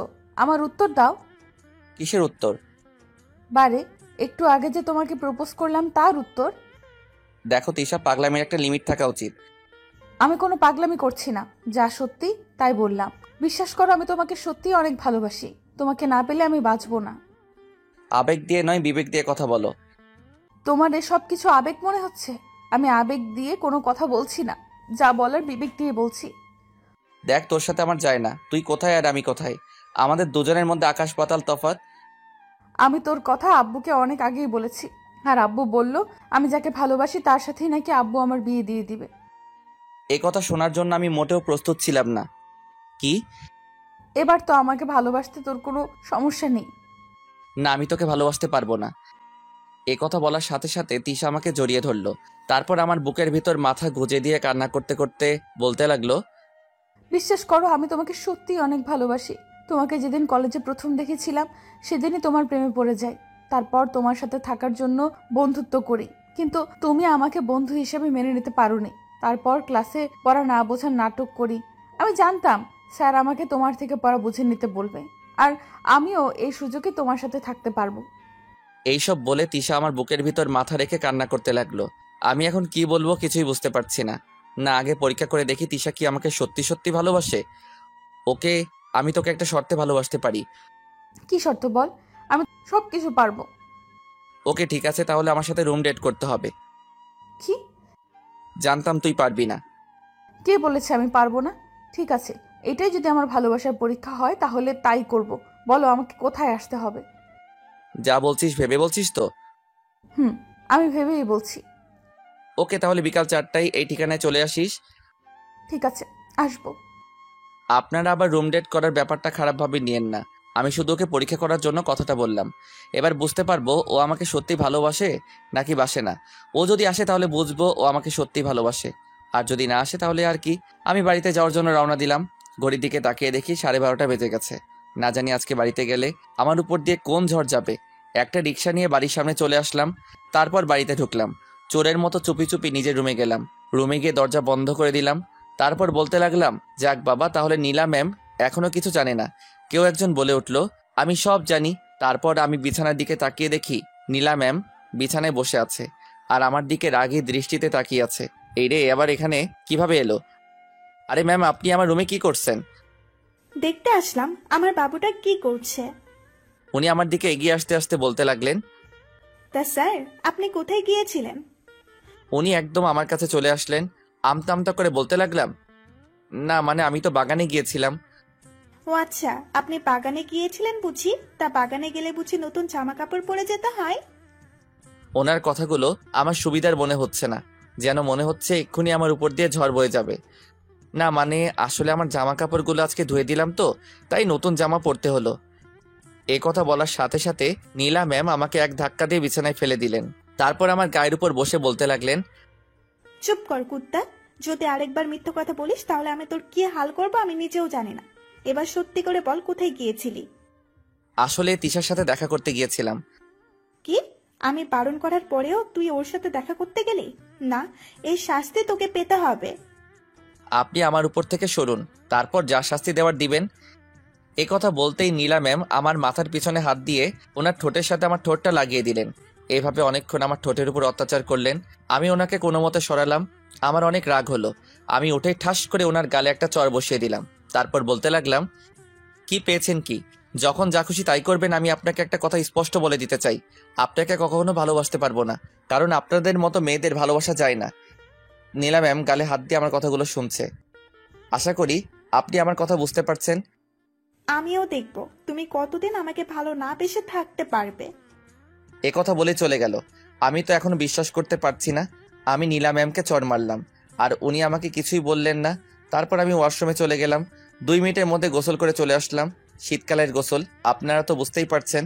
ওয়াশরুম থেকে বের হবার কিছুক্ষণ পরেই আজান দিল। তারপর মসজিদে চলে গেলাম নামাজ পড়তে। নামাজ পড়ে বাড়িতে এসে খাওয়া দাওয়া করে ঘুমানোর চেষ্টা করলাম, কিন্তু আমার চোখে ঘুম আসছে না। শুধু বারবার তিশা আর নীলা ম্যামের কথা মনে হচ্ছে। দেখে মনে হচ্ছে দুজনেই আমাকে ভালোবাসে। উফ, আমি এখন কোন দিকে যাব? প্রিয় পাঠক পাঠিকারা, আপনারা কিছু বলেন। বিকাল 4টায় আমার ঘুম ভাঙলো। তাড়াতাড়ি উঠে তিশাকে যে ঠিকানায় আসতে বললাম ওখানে চলে গেলাম। গিয়ে দেখি তিশা এখনো আসেনি। তার মানে ও আসবে না, না আসলেই ভালো হয়। হঠাৎই কেউ একজন পিছন থেকে বলল, আমি চলে এসেছি। পিছনে ফিরে দেখি বোরখা পরা একটা মেয়ে দাঁড়িয়ে আছে। কিছুই দেখা যাচ্ছে না। কে আপনি? একথা বলতে মেয়েটি ওর মাথার হিজাবটা খুলে ফেললো। হিজাব খোলার পর দেখলাম মেয়েটি আর কেউ নাই, তিশা। ওকে এভাবে দেখবো আমি ভাবতে পারিনি। তোমার যা করার তাড়াতাড়ি করো, আমার বাড়িতে কাজ আছে। আচ্ছা, এখানে বসো। ও বসলো। ও বসার পর আমি ওকে বললাম, তুই এখানে কেন এলি? আমার ভালোবাসার পরীক্ষা দিতে। কেন, তুই জানিস না বিয়ের আগে এসব করা ঠিক নয়? জানি, কিন্তু তোমাকে যে অনেক ভালোবেসে ফেলেছি। আমার মতো ছোট লোকের মধ্যে কি এমন দেখলি যে আমাকে ভালোবাসতে হলো? একথা বলতেই তিশা রেগে গেল। তারপর বলতে লাগলো, ওই, তুই কি আমাকে এখানে এসব বলার জন্য আনলি? সত্যি কথা বলতে রুম ডেট করার কথাটা আমি তোকে এমনি বলছিলাম। আমি আসলে দেখতে চেয়েছিলাম তুই আমাকে কতটা ভালোবাসিস। একথা বলার পর তিশা রেগে গিয়ে যা করলো, তারপর বলতে লাগলো, কি বললি? তুই আমাকে পরীক্ষা করছিলি? প্লিজ তুই রাগ করিস না। আচ্ছা ঠিক আছে, রাগ করব না। আমাকে এটা বল, আমি কি পরীক্ষায় উত্তীর্ণ হতে পেরেছি? পেরেছিস। একথা বলতে না বলতে তিশা আমাকে হুট করে জড়িয়ে ধরলো। তারপর বলতে লাগলো, কি? তার মানে তুই আমাকে এবার থেকে ভালোবাসবি? আমি এখন কি বলবো কিছুই বুঝতে পারছি না। আমাকে চুপ থাকতে দেখে তিশা আবার বলতে লাগলো, কি হলো বল? দেখ তিশা, আমি তোকে আগে বলেছি, এখনো বলছি, তোকে আমি ভালোবাসতে পারবো না। প্লিজ, কেন আমার সাথে এমন করছিস? সত্যি তোকে আমি অনেক ভালোবেসে ফেলেছি। দেখ, আমার কিছু করার নেই। তুই যদি আমাকে ভালো না বাসিস তাহলে আমি এক্ষুনি এই ছুরি দিয়ে নিজেকে শেষ করে দেব। ওর হাতের দিকে তাকাতে একটা ছুরি দেখতে পেলাম। ওর হাতে ছুরি দেখে আমার ভয় করতে লাগলো। তিশা দেখ, পাগলামি করিস না, ছুরিটা হাত থেকে ফেলে দে। না, আজকে আমি নিজেকে শেষ করে দেব। তোকে যখন পাবো না তাহলে আর এ জীবন রেখে কি লাভ? তুই আমার থেকেও ভালো কাউকে জীবন সাথী করে পাবি। ও কান্না করতে করতে বলতে লাগলো, তোকে আমি কতবার বলবো, আমি ভালো কাউকে চাই না, শুধু তোকে চাই। মুখ দিয়ে কোনো কথা বের হচ্ছে না। আমি 1 থেকে 3 পর্যন্ত গুনবো। এর ভেতর যদি তুই আমাকে কাছে টেনে না নিস তাহলে আমি এই ছুরি দিয়ে নিজেকে শেষ করে দিব। এবার পড়লাম মহাবিপদে। ও যা জেদি মেয়ে, যদি সত্যি সত্যি কিছু করে ফেলে। এদিকে তিশা কাউন্ট শুরু করে দিল। 1 বলার পর কিছুক্ষণ আমার দিকে তাকিয়ে রইল। এভাবে 3 পর্যন্ত গোনা শেষ করে বলতে লাগলো, তোকে নিয়ে আমি অনেক স্বপ্ন দেখেছিলাম, তোর সাথে সারা জীবন কাটাতে চেয়েছিলাম, কিন্তু তুই আমাকে সেই সুযোগ দিসনি। বিশ্বাস কর, তোকে আমি অনেক ভালোবাসি, কিন্তু তুই আমার ভালোবাসাটা বুঝতে পারিসনি। আমি এতক্ষণ দাঁড়িয়ে দাঁড়িয়ে কথাগুলো শুনছিলাম। আমার তো বিশ্বাস হচ্ছে না, একটা মেয়ে আমাকে এত ভালোবাসে, আর আমি কি না তার ভালোবাসাকে আবেগ বলে উড়িয়ে দিচ্ছি। ভালো থাকিস, আর কখনো তোকে বিরক্ত করব না। এ কথা বলেই ও ছুরিটা হাতের শিরার উপর রাখলো, তারপর চোখ বন্ধ করে ফেললো। যেই শিরা কাটতে অমনি আমি দৌড়ে গিয়ে ওর হাত থেকে ছুরিটা ফেলে দিলাম। তারপর ওকে শক্ত করে বুকে জড়িয়ে ধরলাম। বুকের ভিতর জড়িয়ে ধরতেই ও একদম শান্ত হয়ে গেল। এভাবে কতক্ষণ ছিলাম জানি না। কিছুক্ষণ পর ও বুক থেকে মাথা তুলে আমার দিকে তাকিয়ে রইল। আমি ওর কপালে একটা চুমু দিলাম। সাথে সাথে ও আমাকে আবার জড়িয়ে ধরে কান্না করে দিল। এত কান্না কিসের? কান্না বন্ধ কর বলছি। আনন্দে কান্না করছি। ধুর পাগলি, আনন্দে কি মানুষ কান্না করে নাকি? কেউ না করলেও আমি করি। আমাকে কথা দে, কখনো আমাকে ছেড়ে যাবি না। ওর ডান হাতটা শক্ত করে ধরে বললাম, যতদিন এ দেহে প্রাণ আছে ততদিন তোকে ছেড়ে কোথাও যাব না। মনে থাকে যেন। ওই, আমরা কি এখনো একে অপরকে তুই করে বলবো নাকি? আমরা একে অপরকে তুই করে বলবো। কি বলিস? আজ থেকে আমি ছাড়া যদি অন্য কোনো মেয়ের দিকে তাকিয়েছিস, তাহলে তোর অবস্থা খারাপ করে ফেলবো। নীলা ম্যামের দিকেও না? তুই যদি আরেকবার ওই মেয়ের নাম মুখে আনিস। আরে আমি তো তোকে রাগানোর জন্য বলছি। ওই মেয়ের থেকে সবসময় দূরে দূরে থাকবি, ওর সাথে একদম কথা বলবি না। চাইলেও আর সেটা সম্ভব না। মানে বুঝলাম না। মানে নীলা ম্যাম আমাকে ভালোবাসে। একথা বলতেই তিশা আমাকে ওর গায়ের সমস্ত শক্তি দিয়ে জড়িয়ে ধরলো। ওরে জড়িয়ে ধরা বলে দিচ্ছে ও আমাকে হারানোর ভয় করছে। কি? কবে থেকে? এই তো কিছুদিন হবে। তারপর ও কান্না করে দিয়ে বলতে লাগলো, দেখ, আমি তোকে হারাতে পারবো না, তুই কালকেই ওই বাড়ি ছেড়ে দিবি। দিব, তবে এখন নয়, আগে পরীক্ষাটা দিয়ে নেই তারপর। তুই বাড়ি ছাড়ার কথা বলছিস কেন? আমার ভয় করছে, যদি নীলা তোকে আমার কাছ থেকে কেড়ে নেয়। আমি তোর আছি, তোরই থাকবো, কেউ আমাদের আলাদা করতে পারবে না। কিছুক্ষণ পর, তিশা এবার আমাকে ছাড়, যেতে হবে। ঠিক আছে চল, তোকে দিয়ে আসি। কিছুক্ষণ পর বাড়ির সামনে চলে আসলাম। গাড়ি থেকে যেই নামতে যাব অমনি তিশা আমাকে জড়িয়ে ধরে ওর ঠোঁটের সাথে আমার ঠোঁটটা মিশিয়ে দিল। কিছুক্ষণ পর ছেড়ে দিল। এটা কি হলো? কেন আদর দিলাম, ভালো লাগেনি বুঝি? আরেকটা দেই? না না, আর লাগবে না। এ কথা বলেই আমি গাড়ি থেকে নেমে গেলাম। তারপর ওকে বিদায় দিয়ে বাড়িতে ঢুকলাম। তারপর নিজের রুমে চলে গেলাম। কিছুক্ষণ পরেই মাগরিবের আজান দিয়ে দিল। মসজিদে চলে গেলাম। নামাজ পড়া শেষ করে বাড়ির দিকে আসতেই ফোনটা বেজে উঠল। হাতে নিয়ে দেখি তিশা কল দিল। তারপর ওর সাথে কথা বলতে বলতে বাড়িতে চলে আসলাম। আঙ্কেল দেখি সোফায় বসে আছে। আমাকে দেখে বলল, আরিয়ান এদিকে আসো। আমি গেলাম। তা বাবা, তোমার লেখাপড়া কেমন চলছে? আপনাদের দয় ভালোই চলছে। এইভাবে আঙ্কেলের সাথে কিছুক্ষণ কথা বলে নিজের রুমে চলে আসলাম। ঘড়ির দিকে তাকিয়ে দেখি 7টা বেজে গেছে। তাই বই নিয়ে পড়তে বসলাম। পড়া আর হলো না, কারণ মোবাইলটা আমাকে ডাকতে লাগলো। পাগলিটা কল দিয়েছে। রিসিভ করে বলতে লাগলাম, ফোন দেওয়ার আর সময় পেলি না? আমার বাবুটা কি এমন কাজ করছিল যে আমার ফোন দেওয়াতে বিরক্ত হলো? এখন পড়ালেখা ছাড়া আর কোনো কাজ আছে? আছে তো, আমার সাথে কথা বলা একটা কাজ। তোর মতো পেতনির সাথে কথা বলতে আমার বইয়েই গেছে। কি বললি তুই? আমি পেতনি? হুম। তোকে কিন্তু এই পেতনিকেই বিয়ে করতে হবে। আমার আর খেদে কাজ নেই, তোর মতো পেতনিকে আমি বিয়ে করব না। তুই করবি, 100 বার করবি। যা তো। তুই একটু রোমান্টিক না, শুকনো বড়ই একটা। কি বললি তুই? আমি রোমান্টিক না শুকনো বড়ই? কালকে কলেজে আসলে দেখতে পারবি আমি কি। আমিও দেখব। তারপর ওর সাথে আর কিছুক্ষণ কথা বলে পড়ায় মনোযোগ দিলাম। কিছুক্ষণ পর আমার মনে হলো কেউ একজন পিছনে দাঁড়িয়ে আছে। উফ, এই মেয়েটা সবসময় পিছন থেকে কেন আসে? নীলা ম্যাম আমাকে বলতে লাগলো, এতক্ষণ কার সাথে কথা বললে? যদি বলি তিশার সাথে কথা বলছি তাহলে নিশ্চিত নীলা ম্যাম খারাপ কিছু করবে। কই, কারোর সাথে না, আমার এক ফ্রেন্ডের সাথে কথা বলছিলাম। আচ্ছা তোমার মোবাইলটা দাও, আমিও দেখি কোন ফ্রেন্ড। এই রে, এবার তো মনে হয় সবকিছু জেনে যাবে। না, কিছু একটা করতে হবে। ও মাগো, কি ব্যথা করছে, মরে যাব মনে হয়। আমার এইভাবে কথা বলাতে নীলা ম্যাম অস্থির হয়ে গেলেন। তারপর আমার পাশে বসে বলতে লাগলেন, কি হয়েছে তোমার, এমন করছো কেন? আর বলবেন না, মাথাটা প্রচন্ড ব্যথা করছে। আচ্ছা ঠিক আছে, তুমি বিছানায় শুয়ে পড়ো, আমি তোমার মাথা টিপে দিচ্ছি। যাক বাবা, বেঁচে গেলাম। আর একটু হলেই তো গেছিলাম। নীলা ম্যাম আমার মাথা টিপে দিতে লাগলেন। ওনার হাতের স্পর্শ পেয়ে কখন যে ঘুমিয়ে গেলাম বুঝতেই পারিনি। এদিকে স্বপ্নে আমি দেখতে লাগলাম তিশাকে জড়িয়ে ধরে শুয়ে আছি। তিশা বলতে লাগলো, এই আরিয়ান কি করছো, ছাড়ো বলছি। হঠাৎই কারো শরীরে ঝাঁকুনিতে আমার ঘুমটা ভেঙে গেল। চোখ মেলে দেখি আমি নীলা ম্যামকে জড়িয়ে ধরে আছি। আমি তো ভয় একেবারে শেষ। তার মানে আমি এতক্ষণ স্বপ্ন দেখছিলাম। নীলা ম্যামকে তিশা ভেবে জড়িয়ে ধরলাম। এখন উনি আমাকে কি ভাববেন? আমাকে ক্ষমা করে দিন, আমি আসলে বুঝতে পারিনি। ক্ষমা চাইতে হবে না, আমার তো ভালোই লাগছিল। কি ভালো লাগছিল? এই যে তুমি জড়িয়ে ধরে আছো। এ কথা বলার সাথে সাথে ওনাকে ছেড়ে দিলাম। দেখুন, আমি কিন্তু ইচ্ছে করে এসব করিনি। জানি তো। এখন আপনি যেতে পারেন। যাব। তার আগে আমাকে একটা ইয়ে দাও। ইয়ে দাও মানে ঠিক বুঝলাম না। আর আমি পাপ্পির কথা বলছি। কি? এ কথা বলার সাথে সাথে আমি এক লাফে বিছানা থেকে নেমে ওয়াশরুমে চলে গেলাম। যাক বাবা, বেঁচে গেলাম। কি ধকলটাই না গেল। এদিকে আমার এই অবস্থা দেখে নীলা ম্যাম হাসতে হাসতে চলে গেলেন। উনি চলে যাওয়ার পর ওয়াশরুম থেকে বের হয়ে চলে আসলাম। তারপর ঘড়ির দিকে তাকিয়ে দেখি 10টা বেজে গেছে। তারপর খাবার টেবিলে চলে গেলাম। নীলা ম্যাম দেখে আমার দিকে তাকিয়ে হাসছে। এইভাবেই খাবার শেষ করে রুমে চলে আসলাম। রুমে এসে আর কিছুক্ষণ পড়লাম, তারপর ঘুমিয়ে গেলাম। সকালে আজানের শব্দে ঘুমটা ভেঙে গেল। তারপর মসজিদে চলে গেলাম, নামাজ পড়ে আবার বাড়িতে চলে আসলাম। এইভাবেই কিছুদিন চলে গেল। এদিকে তিশা আর আমার প্রেম বেশ ভালোই চলছে। আর নীলা ম্যামের প্যারা তো আছেই। পরীক্ষার আর 1 মাস বাকি। একদিন আমি আর তিশা মিলে পার্কে বসে প্রেম করছিলাম। হঠাৎই তিশা আমাকে বলল, আচ্ছা নীলা কি এখনো তোমাকে ভালোবাসে? বাসে। উনি তো আর আমাদের সম্পর্কের কথা জানেন না।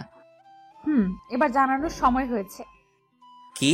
না, ভুলেও নীলা ম্যামকে আমাদের সম্পর্কের কথা বলবি না। না, এবার আমাদের বলতেই হবে। এই কথা বলেই তিশা মোবাইলে কি যেন করতে লাগলো। তারপর বলল, কাজ হয়ে গেছে। কাজ হয়ে গেছে মানে? কি করেছিস? এই ছবিগুলো দেখতে পাচ্ছিস, এইগুলো আমি নীলার মোবাইলে পাঠিয়ে দিয়েছি। কি? তুই এটা কেন করলি বল? এটা দেখার পর নীলা তোর আর আমার ব্যাপারে সব জেনে যাবে, আর তোকে পাওয়ার কথা কখনো ভাববে না। এই কথা বলেই তিশা আমাকে শক্ত করে জড়িয়ে ধরলো। তারপর বলতে লাগলো, দেখ, তোকে আমি কখনোই হারাতে পারবো না। আমি বুঝতে পারছি ও এটা কেন করলো। তারপর আমিও ওকে শক্ত করে জড়িয়ে ধরে ওর কপালে একটা চুমু দিলাম। তারপর বলতে লাগলাম, আমি জানি তুই আমাকে হারানোর ভয় করছিস। পৃথিবীর কোনো শক্তি আমাদের দুজনকে আলাদা করতে পারবে না। তোকে ভয় পেতে হবে না, আমি তোর আছি, তোরই থাকবো। তাই যেন হয়। এবার আমাকে ছাড়, বাড়ি যেতে হবে। আজকে তোর জন্য ক্লাসও করতে পারলাম না। ওই আমার জন্য মানে? আমি কি তোকে এখানে আটকে রেখেছি নাকি? তুই আটকে রাখিসনি, তোর ভালোবাসা আমাকে এখানে আটকে রেখেছে। তারপর ওর সাথে আর কিছুক্ষণ সময় কাটিয়ে বাড়িতে চলে আসলাম। বাড়িতে এসে দরজার সামনে দাঁড়িয়ে আছি। না জানি ভিতরে গেলে আমার জন্য কোন বিপদ অপেক্ষা করছে। তারপর দরজা খুলে ভিতরে ঢুকে যা দেখলাম, বাড়িতে কেউ নেই। কি ব্যাপার, সবাই গেল কোথায়? তারপর আমার রুমে চলে আসলাম। মোবাইলটা বের করে যা দেখলাম, আঙ্কেল আমাকে 24টা মিস কল দিয়েছে। আমার ফোন সাইলেন্ট থাকায় ধরতে পারিনি। তারপর আমি কল ব্যাক করলাম, সাথে সাথে ফোন রিসিভ করলেন। তারপর আঙ্কেল রাগী কণ্ঠে বলতে লাগলেন, কোথায় আছো তুমি? এতগুলো ফোন দিলাম, রিসিভ করলে না কেন? না মানে ফোনটা সাইলেন্ট ছিল, তাই ধরতে পারিনি। আচ্ছা ঠিক আছে, তুমি তাড়াতাড়ি এই হাসপাতালে চলে আসো। হাসপাতালে কেন? কারো কিছু হয়েছে নাকি? আসলেই দেখতে পারবে। একথা বলেই ফোন কেটে দিলেন। আঙ্কেল হঠাৎ আমাকে হাসপাতালে যেতে বললেন কেন? আমার টেনশন হতে লাগলো। তারপর সোজা হাসপাতালে চলে গেলাম। গিয়ে আঙ্কেলকে ফোন দিলাম। তারপর আঙ্কেল কোথায় আছেন তা জেনে নিলাম। আঙ্কেলের কাছে চলে গেলাম। গিয়ে দেখি আঙ্কেল আন্টি কেবিনের বাইরে দাঁড়িয়ে আছে। আমি দৌড়ে ওদের কাছে গেলাম। আমি যেতেই আঙ্কেল আন্টি আমার দিকে কেমনভাবে তাকিয়ে আছে। আমি বললাম, আপনারা হাসপাতালে কি করছেন? আর নীলা ম্যাম তো মনে হয় কলেজে আছে। নীলা কোথায় আছে দেখতে চাও? এই কথা বলেই আঙ্কেল আমাকে কেবিনের সামনে নিয়ে গেলেন। তারপর কান্না কান্না ভাব নিয়ে বলতে লাগলেন, ওই যে দেখো নীলা। আমি ভিতরে তাকাতেই চোখ কপালে উঠে গেল। দেখলাম নীলা ম্যাম বেডে শুয়ে আছে, আর ওনার হাতে ব্যান্ডেজ করা। আঙ্কেল, ওনার এই অবস্থা কিভাবে হলো? তোমার জন্য আজকে ওর এই অবস্থা। আমার জন্য মানে? কি বলছেন? আমি তো কিছুই বুঝতে পারছি না। আমি জানি নীলা তোমার সাথে শুরুতে অনেক বাজে বিহেভ করতো। অবশ্য তার জন্য দায়ী আমরাই, কারণ ও আমাদের একমাত্র সন্তান। তাই ও যখন যা চেয়েছে তাই এনে দিয়েছি, যার কারণে ওর মধ্যে অহংকার ঢুকে গিয়েছে। যেদিন তুমি ওর জীবন বাঁচিয়েছিলে সেদিন থেকেই ও তোমাকে নিয়ে ভাবতে শুরু করে। তারপর একটা সময় ও তোমাকে সত্যি ভালোবেসে ফেলে। তোমাকে ভালোবাসার পর থেকে ও অনেক পাল্টে যায়, কিন্তু তুমি ওর ভালোবাসা উপেক্ষা না করে অন্য একজনকে ভালোবাসলে, সেটাও মেনে নিতে পারিনি। তাই ও সুইসাইড করার চেষ্টা করেছে। ওর মোবাইলে কিছু ছবি দেখতে পেয়েই আমি বুঝতে পারি কেন সুইসাইড করার চেষ্টা করলো। বিশ্বাস করো, আমার মেয়েটা তোমাকে সত্যি অনেক ভালোবাসে। তোমাকে না পেলেও বাঁচবে না। অবাক হয়ে ওনার কথা শুনছি। তোমার আর ওই মেয়েটার সম্পর্ক কতদিনের? আঙ্কেল 2 মাস হবে। হঠাৎই আঙ্কেল হাত জোর করে বলতে লাগলেন। আমি তোমার কাছে হাত জোর করে আমার মেয়ের জীবন ভিক্ষা চাইছি। আন্টিও কান্নাকাটি করতে লাগলেন। আরে আঙ্কেল, কি করছেন? আপনারা আমার গুরুজন, প্লিজ এভাবে বলবেন না। এবার পড়লাম মহা বিপদে। এখন আমি কি করব? নীলা ম্যামকে তো আমি কখনোই মেনে নিতে পারবো না। আমার মেয়ের জীবন কিন্তু তোমার হাতে। দেখুন আঙ্কেল, আমি তিশাকে ছাড়া আমার জীবনে আর কাউকে গ্রহণ করতে পারবো না। তোমার যত টাকা লাগবে আমায় বলো, সব আমি দিব। আঙ্কেল, আপনি এসব কি বলছেন? টাকার থেকেও ভালোবাসা আমার কাছে অনেক দামি, তাই এসব বলবেন না। তাহলে এখন আমি কি করব তুমিই বলো। আচ্ছা ঠিক আছে, আমাকে ভাবার জন্য কিছু সময় দেন। এ কথা বলেই হাসপাতাল থেকে বের হয়ে চলে আসলাম। বাইরে এসে ভাবতে লাগলাম এখন আমি কি করব। উফ, মাথায় কিছু আসছে না। কিছুদিন পরে পরীক্ষা, তার মধ্যে আবার এই ঝামেলা। না, তিশাকে ব্যাপারটা জানাতে হবে। তারপর তিশাকে কল দিলাম, ওকে একটা রেস্টুরেন্টে ঠিকানা দিলাম, সেখানে আসতে বললাম। কিছুক্ষণ পরেই ও চলে আসলো। এসেই আমাকে বলতে লাগলো, কি জনাব, এত জরুরি ডাকার কারণ কি? ও তুই এসেছিস, এখানে বসে পড়। বসলাম। তা তোকে এত চিন্তিত দেখাচ্ছে কেন? একটা সমস্যা হয়ে গেছে। কি সমস্যা বল, আমি সব সমাধান করে দিব। আচ্ছা তোকে একটা কথা বলি, আমি যদি এখন তোকে রেখে অন্য কাউকে বিয়ে করি তাহলে তুই কি করবি? কি আর করব, প্রথমে তোকে খুন করব, তারপর নিজে মরবো। এই হঠাৎ এই কথা বলছিস কেন? কি, তুই আমাকে খুন করবি? তুই শুধু আমাকে ছাড়া যেন অন্য কাউকে বিয়ে করার কথা স্বপ্নেও না ভাবিস। আমাকে এত ভালোবাসিস? কেন, তোর কি সন্দেহ আছে নাকি? আমি জানি তুই আমাকে অনেক ভালোবাসিস। তাহলে হঠাৎ এসব কথা বলছিস কেন? এগুলো কি তোর জরুরি কথা? আরে না, আমি ডেকেছি অন্য কারণে। কি কারণে ডেকেছিস সেটা বল। তারপর ওকে নীলা ম্যামের ব্যাপারে সব বললাম। সব শোনার পরও বলল, তুই এখনই আমার সাথে চল। তোর সাথে যাব মানে? কথা না বলে আমার সাথে চল। এ কথা বলে তিশা আমার হাত ধরে টেনে নিয়ে চলল।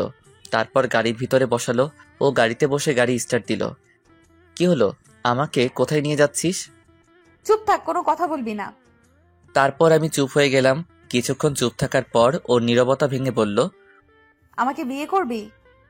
হঠাৎ এই কথা বলছিস কেন? যা বললাম তার উত্তর দে। করব, কোনো সন্দেহ আছে? এখন করতে পারবি? কি বলছিস কি তুই? তোর মাথা ঠিক আছে? আমি একদম ঠিক আছি। প্লিজ আমাকে এখন বিয়ে কর। আমি বুঝেছি ও কেন বিয়ের কথা বলছে। ওর মনে এখন আমাকে হারানোর ভয় আরো বেশি হচ্ছে। আমি ওকে গাড়ি থামাতে বললাম। তারপর ও রাস্তার একপাশে গাড়ি দাঁড় করালে আমি ওকে এক টান দিয়ে আমার কাছে নিয়ে আসলাম। তারপর ওকে শক্ত করে বুকের ভিতর জড়িয়ে নিলাম। ও আমাকে জড়িয়ে ধরলো। আমি বুঝতে পারছি তুই কেন বিয়ের কথা বলছিস। বুঝতেই যখন পারছিস তাহলে জিজ্ঞেস করছিস কেন? দেখ, আমি এখনো বিয়ের জন্য তৈরি হইনি। আমি এত কথা শুনতে চাই না। আমি যখন বলেছি এখন বিয়ে করতে হবে মানে করতে হবে। দেখ, পাগলামি করিস না। এখন যদি তোকে আমি বিয়ে করি তাহলে বিয়ের পর খাওয়াবো কি? সেটা নিয়ে তোকে ভাবতে হবে না। এখন বেশি কথা না বলে চল। তারপর ও আবার গাড়ি স্টার্ট দিল। সোজা কাজী অফিসের সামনে এসে গাড়ি দাঁড় করালো। তারপর আমাকে হাত ধরে গাড়ি থেকে নামালো। এত জোরে হাত ধরেছে যেন আমি ওকে রেখে পালিয়ে যাব। আমাকে নিয়ে কাজী অফিসের ভিতরে গেল। তারপর ও মোবাইল বের করে ওর কিছু ফ্রেন্ডসকে কল দিয়ে এখানে আসতে বলল। কিছুক্ষণ পর সবাই চলে আসলো, সবগুলো মেয়ে ফ্রেন্ড। ওরা এসে বলতে লাগলো, আরে দিশা, তুই কি এই পিচ্চিটাকে বিয়ে করবি? ও হচ্ছে তোদের দুলাভাই। বাহ, আমাদের দুলাভাই দেখতে খুব সুন্দর, অনেক কিউট। ওই পিচ্ছি, তুমি আগে কোথায় ছিলে? যদি জানতাম তোমাকে নিয়ে পালিয়ে যেতাম। কি? ওই তোরা কি শুরু করলি বলতো? কই, আমরা আবার কি করলাম? ওই তুই রেগে যাচ্ছিস কেন? চুপ কর, তোর তো মেয়েদের সাথে কথা বলতে বেশ ভালো লাগে। লুচু কোথাকার। দেখলেন তো, আমি কি এখনো কোনো মেয়ের সাথে কথা বলেছি? তার আগে আমাকে লুচু বানিয়ে দিল। তারপর আর কি, আমার আর তিশার বিয়ে হয়ে গেল। তারপর ওনার বান্ধবীদের বিদায় দিলেন। আমি বললাম, ম্যাডাম বিয়ে তো করলেন, এরপর কি করব সেটা বলেন। এখন আমাকে নিয়ে হাসপাতালে চল, নীলার সাথে দেখা করব। যখন উনি জানতে পারবেন আমরা বিয়ে করেছি তখন কি হবে? কিছুই হবে না, আমি আছি না, সামলে নেব। তুই আছিস, সেটাই তো বড় চিন্তার বিষয়। কি বললি তুই? আমি ওর দিকে এক দৃষ্টিতে তাকিয়ে আছি, কারণ রাগলে ওর সৌন্দর্য আরো কয়েক গুণ বৃদ্ধি পায়। গাল দুটো লাল হয়ে যায়, যেন আমার সামনে কোনো এক রাগী পরী দাঁড়িয়ে আছে। যা সত্যি তাই বললাম। ও দৌড়ে এসে আমাকে কিল ঘুষি যা পারছে তাই মারছে। না, ওকে থামাতে হবে। কোনো উপায় না পেয়ে ওকে শক্ত করে বুকের ভিতর জড়িয়ে ধরলাম। সাথে সাথে ও একদম শান্ত হয়ে গেল। আমি ওর কানের কাছে মুখ নিয়ে গিয়ে বললাম, কি ম্যাডাম, এত রাগ কোথা থেকে আসে? কি হলো বলো? জানি না। আমি বলি, রাগ আসে আপনার এই গোবরে ভরা মাথা থেকে? এই কথা বলতেই ও আমার বুক থেকে মাথাটা তুললো। ওর রাগ দেখে আমি এক দৌড়ে বাইরে চলে আসলাম। বাইরে এসে গাড়ির কাছে দাঁড়িয়ে থাকলাম। কিছুক্ষণ পরেই ও আসলো। এখনো রেগে আছে। কাছে এসে আমার চুলগুলো ধরে টানতে লাগলো। তারপর বলতে লাগলো, কি বললি তুই? আমার মাথায় গোবরে ভর্তি? সত্যি কথা বললে সবার গায়ে লাগে। চুপ কর। কি শয়তান মেয়ে রে বাবা, নিজের স্বামীর সাথে কেউ এভাবে কথা বলে? কেউ না বললেও আমি বলবো। এখন কথা না বাড়িয়ে চল নীলা ম্যামকে দেখে আসি। তারপর দুজনেই হাসপাতালে চলে গেলাম। আমি শুধু ভাবছি, যদি নীলা ম্যাম জানতে পারে আমরা দুজন বিয়ে করেছি, তখন উনি কি করবেন। হাসপাতালে এসে দুজন একসাথে নীলা ম্যামের কেবিনে গেলাম। দেখলাম নীলা ম্যাম আমাদের দুজনকে একসাথে দেখে রাগী দৃষ্টিতে তাকিয়ে আছে। তারপর উনি তিশার দিকে তাকিয়ে বললেন, ওই মেয়ে, তুই এখানে কি করছিস? তোমাকে দেখতে আসছি। আমি বেঁচে আছি না মরে আছি সেটা দেখতে এসেছিস?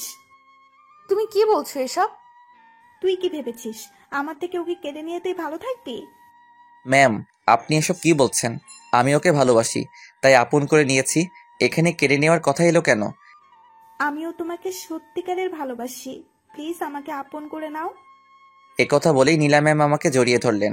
আমাকে জড়িয়ে ধরাতে তিশা তেলে বেগুনে জ্বলে উঠল। এক ধাক্কায় নীলা ম্যামকে আমার থেকে সরিয়ে দিলেন। তারপর বলতে লাগলেন, তোমার সাহস কি করে হয় আমার স্বামীকে জড়িয়ে ধরার? একথা বলার পর দেখি আঙ্কেল আন্টি সবাই হা করে তাকিয়ে আছে।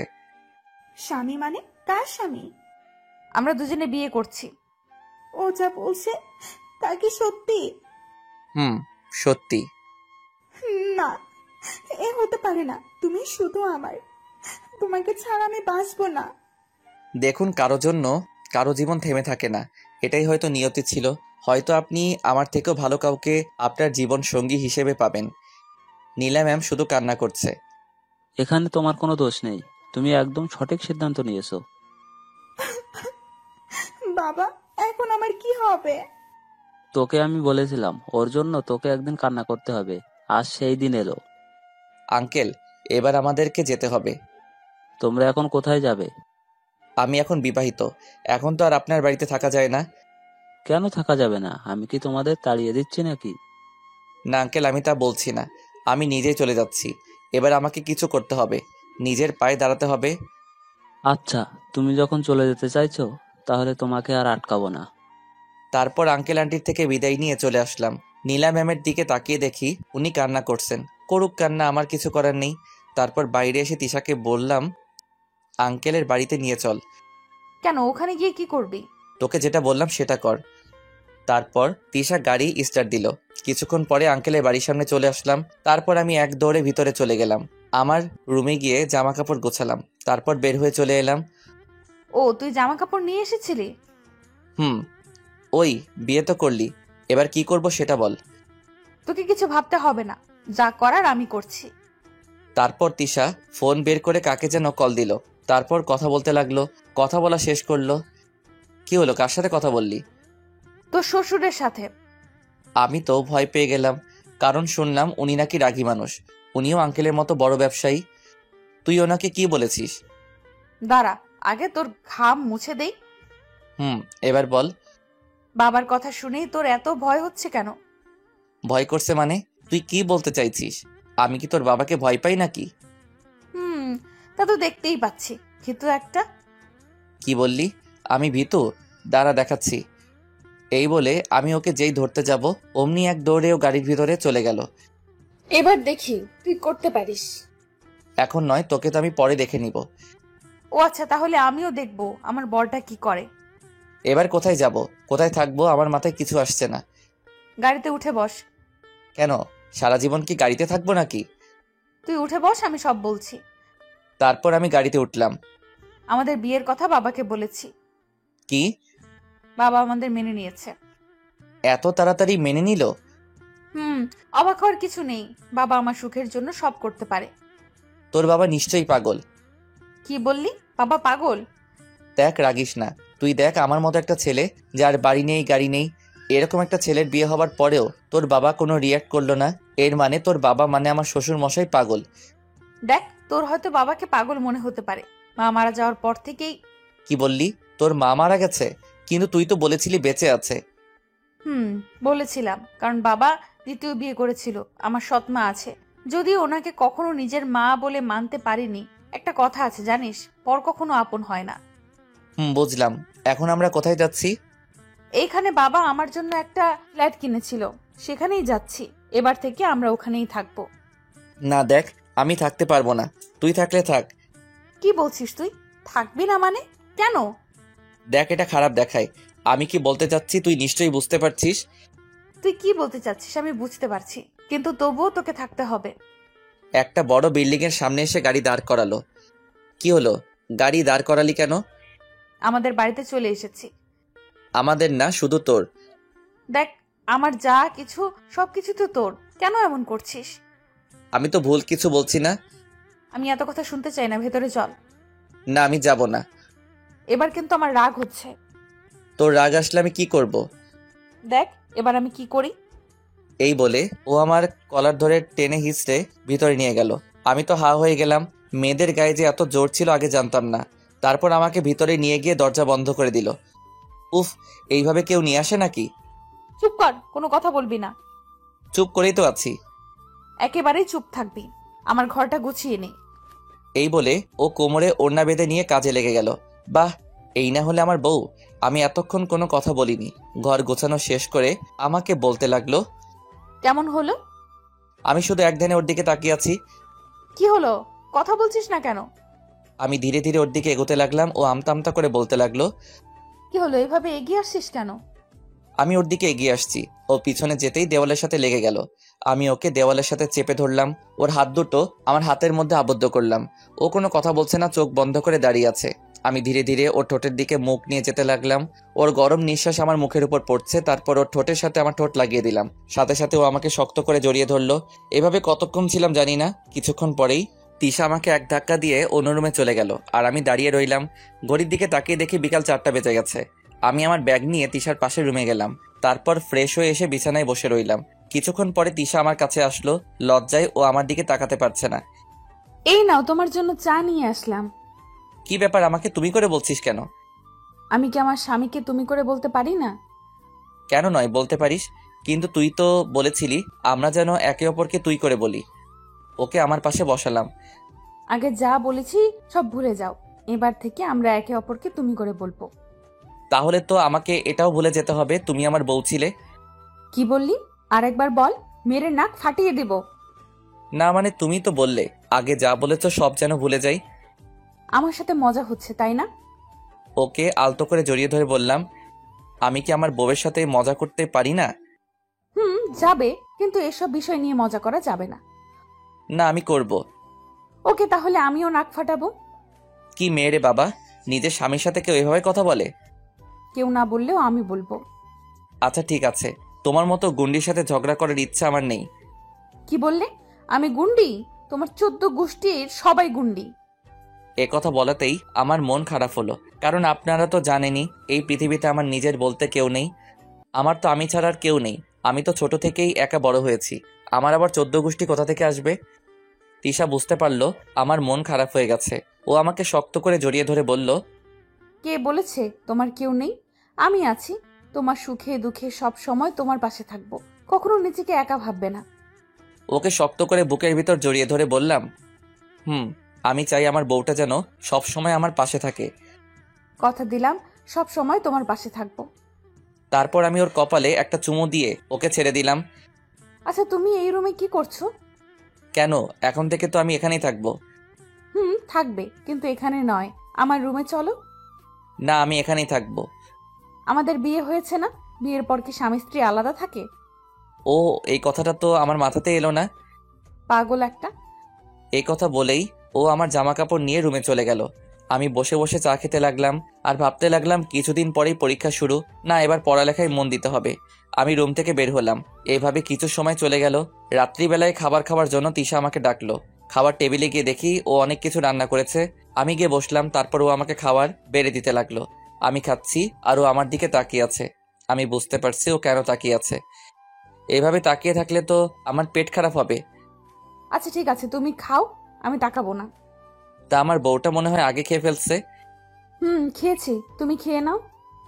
কথা বলতেই আমি ওকে আমার কাছে নিয়ে আসলাম। তারপর আমার পাশে বসালাম। তারপর এক লোকমা খাবার ওর মুখের সামনে ধরলাম। কি হলো, খাও, আমি কিন্তু শেষবার বলছি। কথা বলতেই ও ভয় পেয়ে গেল। তারপর খেতে লাগলো। দুজনে খাবার শেষ করে রুমে আসলাম। আমি বই বের করে পড়তে বসলাম। ও আমার দিকে রাগী দৃষ্টিতে তাকিয়ে আছে। কি হলো, এভাবে তাকিয়ে আছো কেন? আজকে আমাদের কিসের রাত? কিসের কথা বলছিস? মনে করে বল, না হলে তোর কপালে দুঃখ আছে। আর আমি তো কিছুই বুঝতে পারছি না, তুই কি বলছিস? কুত্তা, আজকে আমাদের বাসর রাত। ও আমি তো ভুলেই গেছিলাম। আসলে কিছুদিন পর পরীক্ষা, তাই টেনশনে আছি। চুপ কর। ওই নিজের স্বামীর সাথে কেউ এভাবে কথা বলে? তুই এক্ষুনি রুম থেকে বের হও। বের হব মানে? যেটা বলছিস সেটা কর। না, এখন ওর সামনে আর থাকা যাবে না। তারপর বের হওয়ার সময়ও বলল, ঠিক 10 মিনিট পর ভেতরে আসবে। যথা আজ্ঞা মহারানী। এই কথা বলে বের হয়ে চলে আসলাম। বাইরে এসে দাঁড়িয়ে আছি। কিছুদিন পর পরীক্ষা, কোথায় পড়ালেখা তা না, বাসর করার কথা বলছে। হাতের ঘড়িটার দিকে তাকিয়ে দেখি 10 মিনিট হয়ে গেছে। তারপর আমি ভিতরে গেলাম। বিছানার দিকে তাকিয়ে দেখি কেউ একজন লাল শাড়ি পরে বিছানায় বসে আছে। সেটা আর কেউ নয়, তিশা। তারপর ও উঠে আমার দিকে এগিয়ে আসতে লাগলো। আমার কাছে এসে আমাকে সালাম করলো। তারপর আমি ওকে টেনে তুললাম। ও মাথা নিচু করে দাঁড়িয়ে আছে। আমি ওর থুতনিটা ধরে ওর মুখটা উপরের দিকে তুললাম। দেখলাম লজ্জামাখা দৃষ্টিতে আমার দিকে তাকিয়ে আছে। তারপর আমি ওকে শক্ত করে বুকের ভিতর জড়িয়ে ধরলাম। ও আমাকে জড়িয়ে ধরলো। তারপর বলতে লাগলো, এই আমাকে কোলে নাও। এখন কোলে উঠে কি করবে? যেটা বললাম সেটা করো না। না বাবা, আমি এই আটার বস্তা করে নিতে পারবো না। কি বললে? আমি আটার বস্তা? আচ্ছা ঠিক আছে, নিতে হবে না। কথা বলে ও গাল ফুলিয়ে অন্যদিকে তাকিয়ে আছে। বুঝতে পারলাম ও রাগ করেছে। তারপর আমি ওকে কোলে নিলাম। ওর মুখে হাসি ফুটে উঠেছে। এবার বলুন কি করতে হবে? আমাকে নিয়ে ছাদে চলো। যথা আজ্ঞা মহারানী। তারপর ওকে কোলে নিয়ে ছাদে আসলাম। এসে ওকে দোলনায় বসিয়ে দিলাম। আমি ওর কোলে মাথা রেখে শুয়ে পড়লাম। আজকে দেখো কি সুন্দর চাঁদ উঠেছে। কিন্তু আমি দেখব না। কি বলো? এত সুন্দর চাঁদ আর তুমি দেখবে না? কারণ আমার পাশে তার থেকেও সুন্দর একটা চাঁদ আছে। ইস, তুমিও না, কি যে বলো। এভাবে কথা বলতে বলতে দুজন কিছুক্ষণ চন্দ্রবিলাস করলাম। তিশা বলল, চলো এবার রুমে যাই। ওকে মহারানী চলেন। তারপর ওকে আবার কোলে নিয়ে রুমে আসলাম। এসে ওকে বিছানায় বসিয়ে দিলাম। আজকে কিন্তু আমাকে অনেক আদর করতে হবে। আমি এখন কিছু করতে পারবো না। কথা বলে যেই চলে আসবো অমনি তিশা আমাকে এক টান দিয়ে ওর গায়ের উপর ফেলে দিল। তারপর ও যা চাইলো তাই হইল। শয়তান মাইয়া আমার ইজ্জত লুটে নিল। 5 বছর পর আজ আমি প্রতিষ্ঠিত। আমার গাড়ি আছে, বাড়ি আছে। আমি একজন ইঞ্জিনিয়ার। যদিও এসব কিছুর পিছনে সবচেয়ে বড় অবদান হলো তিশার। ওর সাপোর্ট না পেলে হয়তো আমি এত দূর আসতে পারতাম না। বাড়ির ছাদে দাঁড়িয়ে এসব কথা ভাবছি। হঠাৎই কারো হাতের ছোঁয়া পেলাম। আর কেউ নয়, আমার সহধর্মিণী তিশা। এই কি, তুমি এই সময় এখানে কি করছো? ভালো লাগছে না, তাই ছাদে আসলাম। কি বলছো? তোমার শরীর ঠিক আছে তো? ঠিক আছে। আচ্ছা, অবনী কোথায়? ও ঘুমাচ্ছে। এখন আপনাদের অবনীর পরিচয় দেই। অবনী হচ্ছে আমার আর তিশার মেয়ে। একেবারে দুষ্টু। সারাদিন শুধু আমার পিছনে পড়ে থাকে। বলতে গেলে ওদের দুজনকে নিয়ে আমার পৃথিবী। কি হলো, কিছু বলবে? বাবা ফোন করেছিল, আমাদের যেতে বলল। তোমরা গেলে যাও, আমি কোথাও যেতে পারবো না। না, তোমাকে যেতে হবেই, তুমি না গেলে আমরাও যাব না। ঠিক আছে, তাহলে যেও না। আমি যদি একবার অবনীকে কথাটা বলি তাহলে কি হবে বুঝতে পারছো? আমাকে বলতে হবে না, আমি সব শুনেছি। কথাটা আর কেউ নয়, আমার পিচ্চি পরিটা বলেছে। আমি ওকে কোলে নিয়ে বললাম, মামনি তুমি কি শুনেছ? আমি শুনেছি তুমি মায়ের সাথে ঝগড়া করেছিলে। আমরা তো এমনি কথা বলছিলাম। সত্যি বলছো তো? আমি কি আমার প্রিন্সেসের সাথে মিথ্যা কথা বলতে পারি? একদম না। বাবা মেয়ের মধ্যে তো দেখছি বেশ ভাব জমেছে। দেখেছো মামনি, তোমার এমন হিংসে হচ্ছে। হিংসুটে কোথাকার। কি বললেন? আমি হিংসুটে? দাঁড়াও দেখাচ্ছি। বাবা তুমি পালাও, না হলে মা তোমাকে আস্ত রাখবে না। মেয়ের কথা শুনে দৌড়াতে লাগলাম। তিশা আমাকে তাড়া করছে। আল্লাহ জানে আজকে আমাকে কত কিলোমিটার দৌড়াতে হবে। এইভাবে খুনসুটি নিয়ে আমাদের সংসার চলছে। দোয়া করবেন আমরা যাতে সবসময় এভাবে হাসি খুশি থাকি।